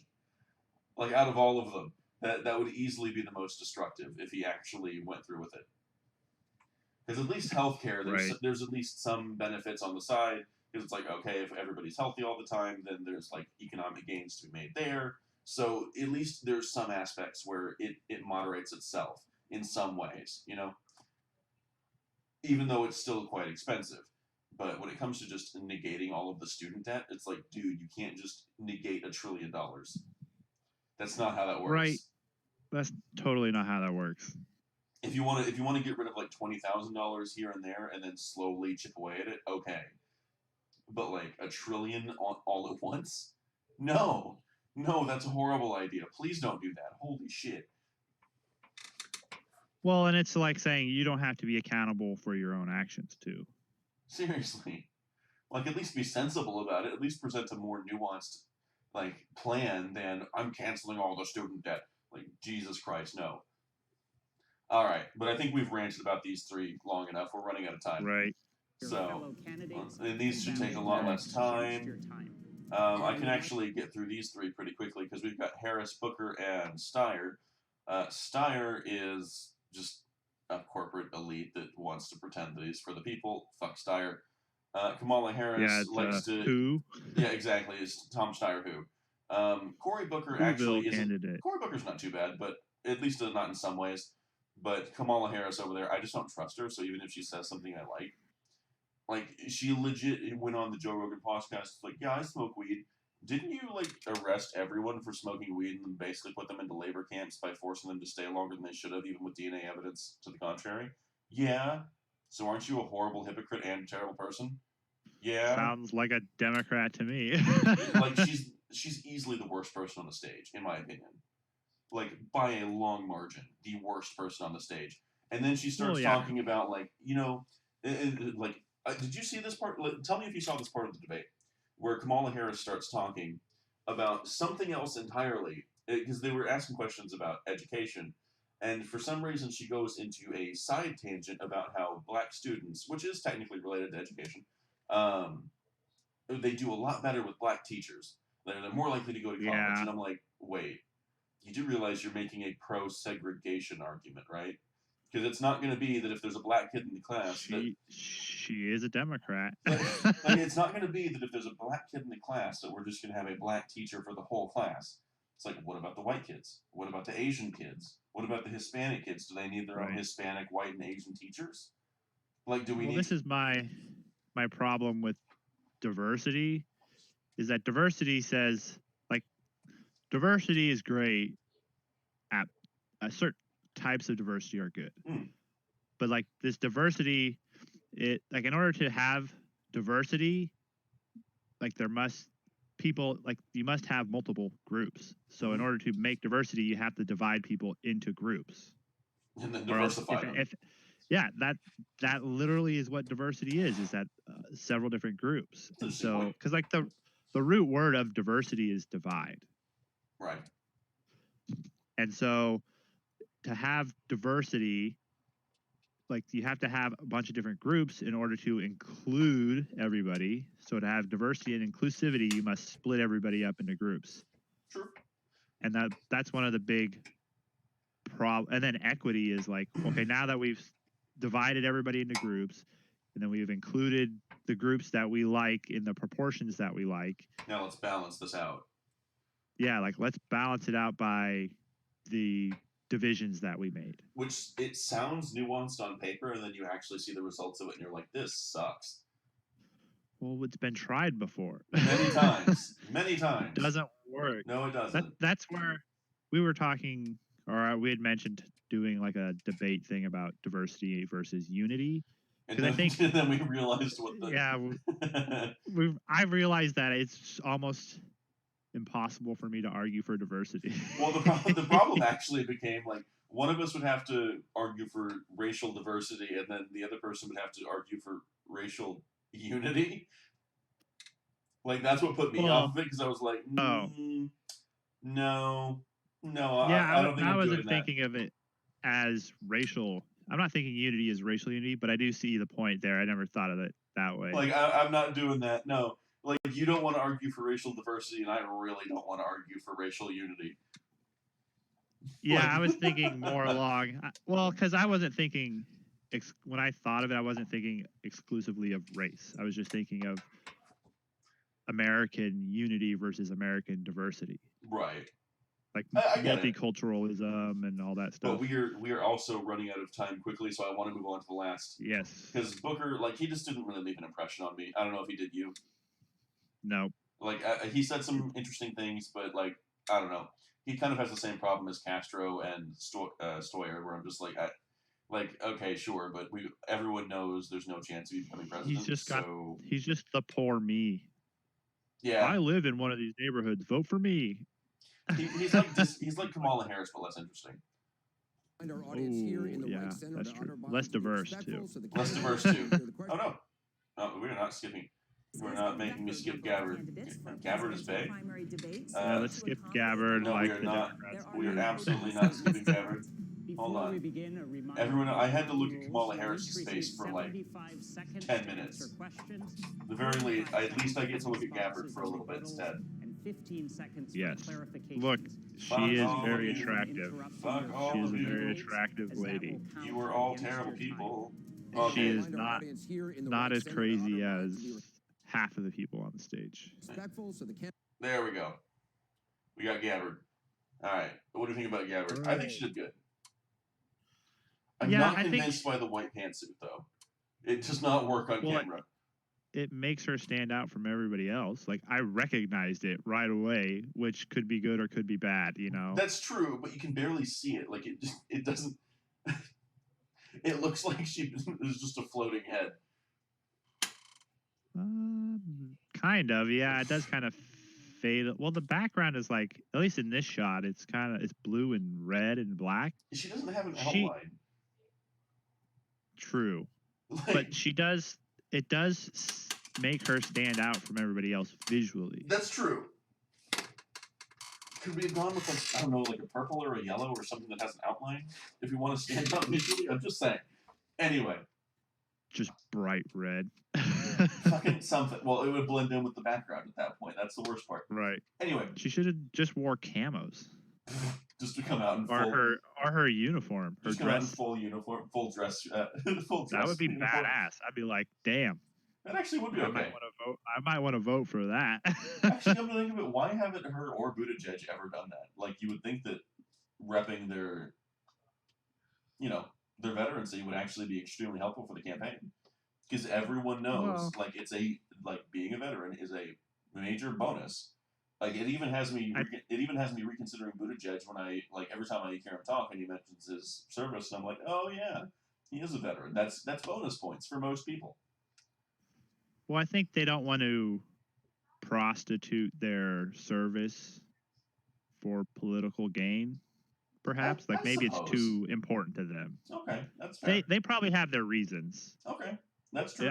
I'm sure this has come up. Be interested to hear those reasons, though. Right, I'm sure they've talked about it. Maybe they think, well, especially in the Democratic primaries, maybe they think it looks too warlike or too hawkish. Maybe tacky in those circles. Yeah, there might be a number of reasons. That's true. I would be all for it. I'd be like, yeah, that's so cool. Like, look at all those medals. Right. Badass or whatever. Maybe they don't have enough medals. Maybe that's it. Maybe she doesn't have enough medals. Man, that would be an extremely sad reason to not rep your military uniform, because you're just like, well, I've only got like 2 medals. Let's talk about some of her policies, though, okay, instead of just her clothes, because we're being sexist bigots. Oh, she doesn't look right. We're talking about potentially putting her in her military uniform. I feel like that. Oh, I know. That does not qualify for sexist, in my opinion. No. Anyway. No. Well, you get to the female candidate, and all you do is talk about her clothes. Okay, we're talking about her clothes because she's wearing fucking bright whites. Okay, like I can't. Right. She made it. Like this was clearly a choice, so that's why we're talking about it. She looks like the television version of Jesus right now. Like maybe that's what she was going for. Maybe like the bright white, like hallelujah. You know who I miss? Where that Crystals lady. Oh yeah, Marianne Williamson's not here on this one. What the fuck? Did she drop out?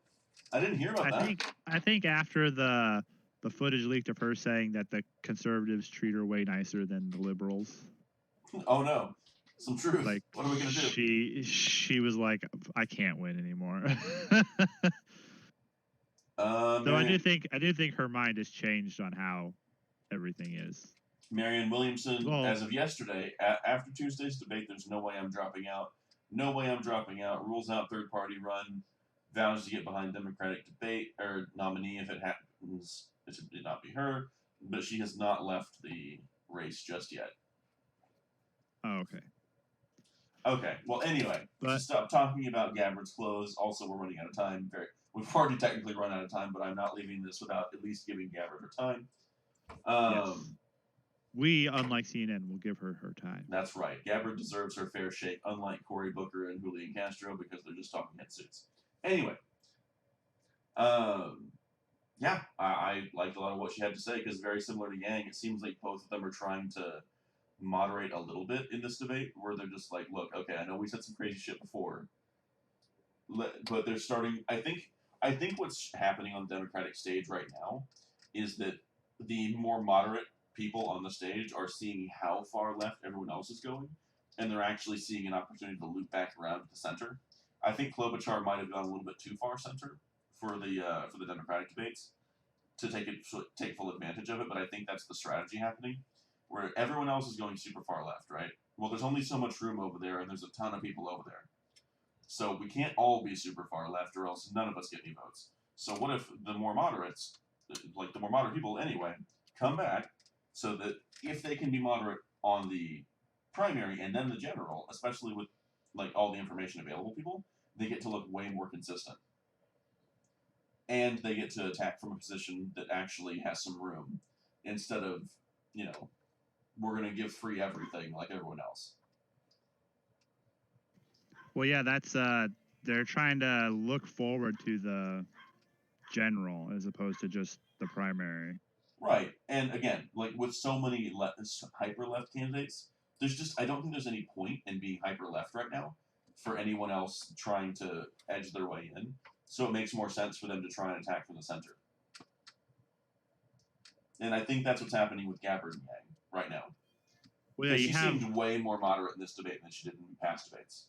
Especially when she came out with her abortion policy specifically, right, was what sort of demonstrated to me that she's coming back to the center a little bit, and talking about like the Hillary Clinton version of abortion, safe, legal, and rare, emphasis on rare.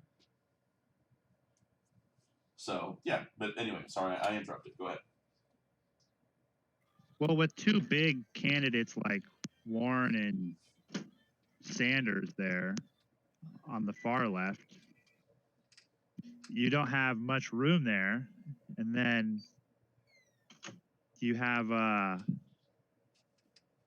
don't know, like, who is he? Who's that guy? The wacky waving inflatable tube man guy. Beto. He is pushing left too. And so, like, there's just too many people that the market is saturated there. Yeah. I agree. So, it is. I'm glad to see that they've gone so crazy going far left that some of the candidates are finally like, oof, All right, I can't out left you. Maybe I can outright you. Well, yeah, I'm wondering like how much a silent majority exists within the Democratic Party.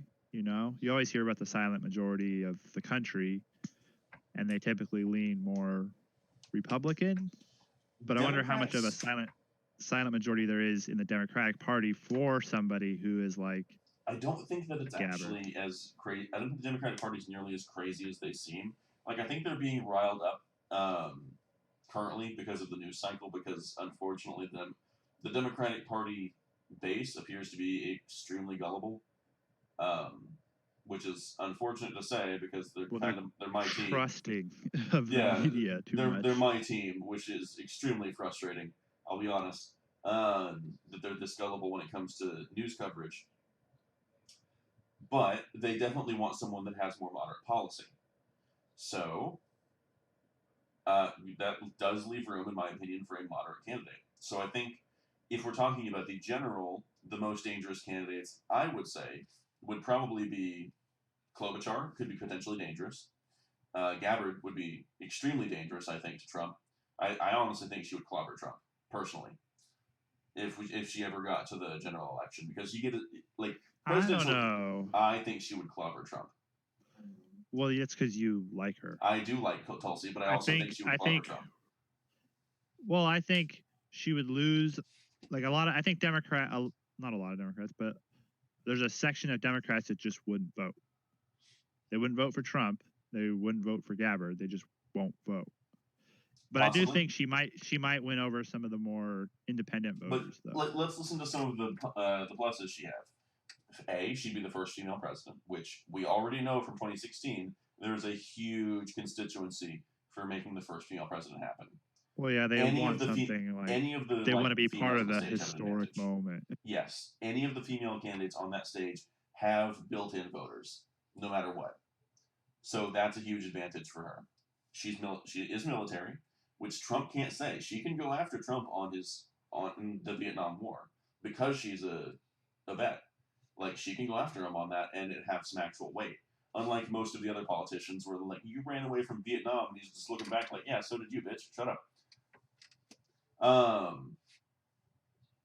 She's moderate. She can easily come after him on some of his policies, and when she talks about things like Syria, it's much easier to listen to Gabbard than a lot of these other people because she knows more of what she's talking about.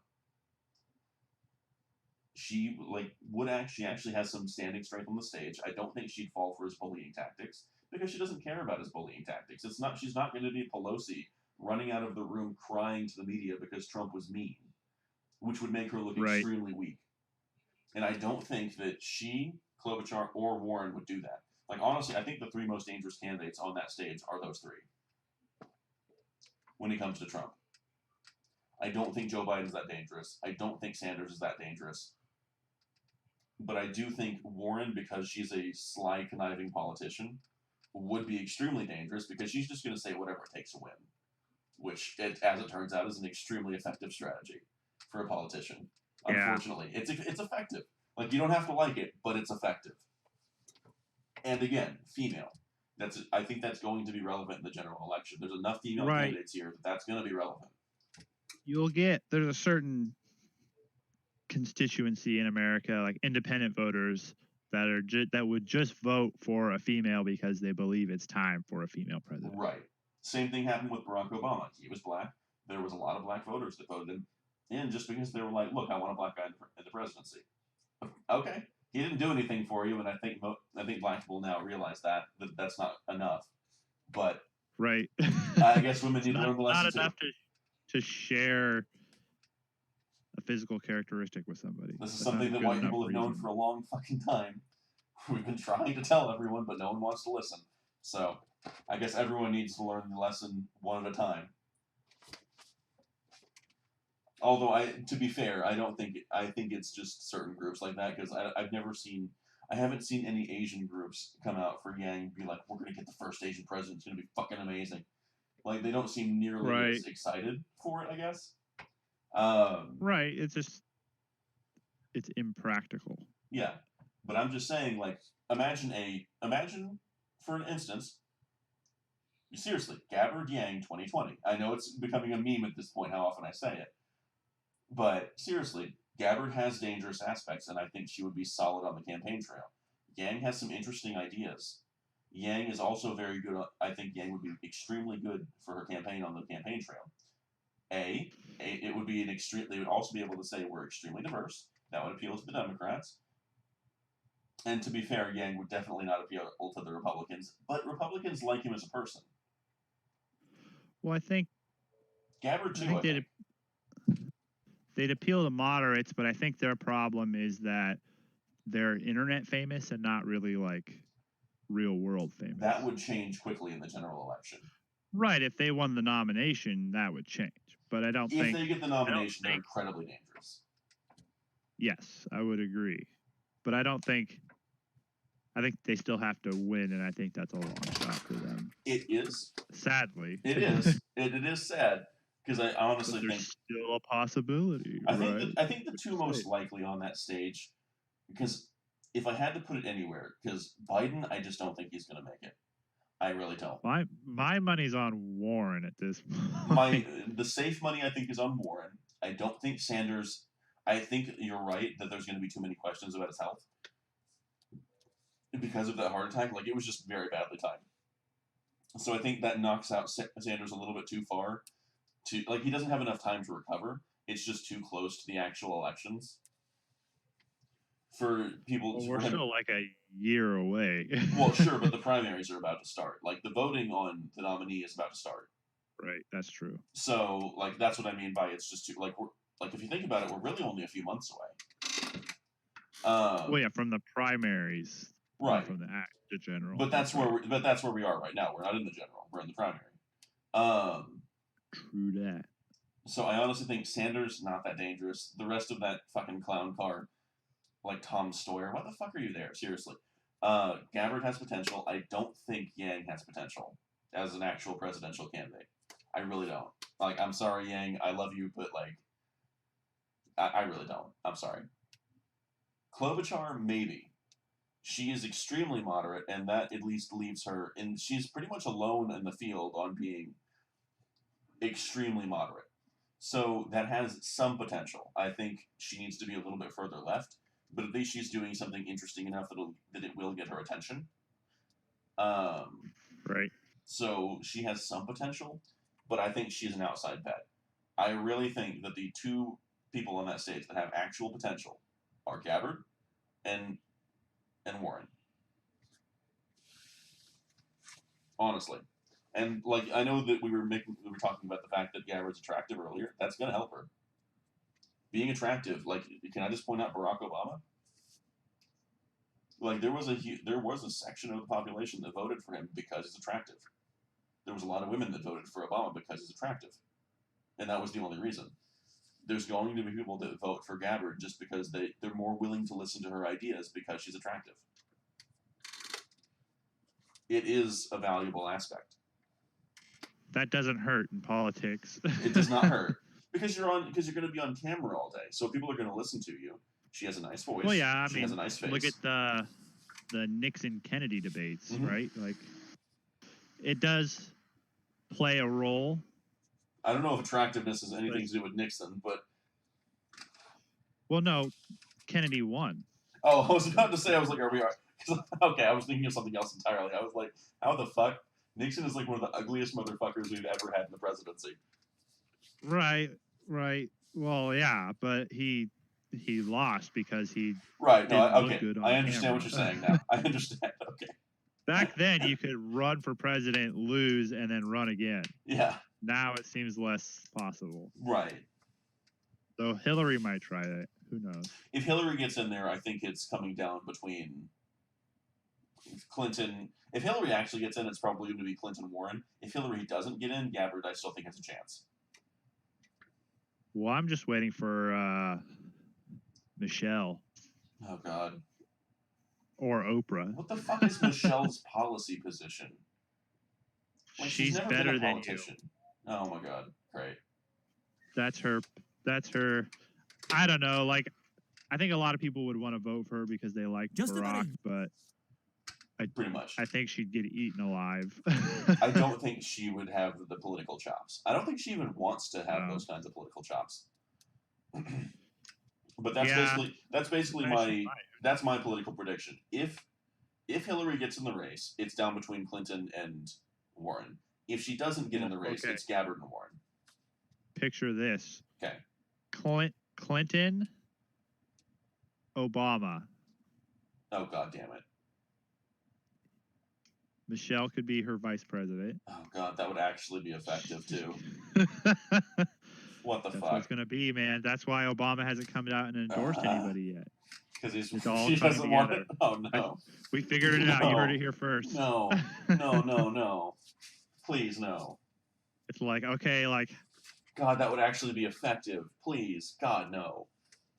How do I... how can I convince people to vote Trump that hate him? Anyway, all right. We're officially way over time, so I'm going to stop it here.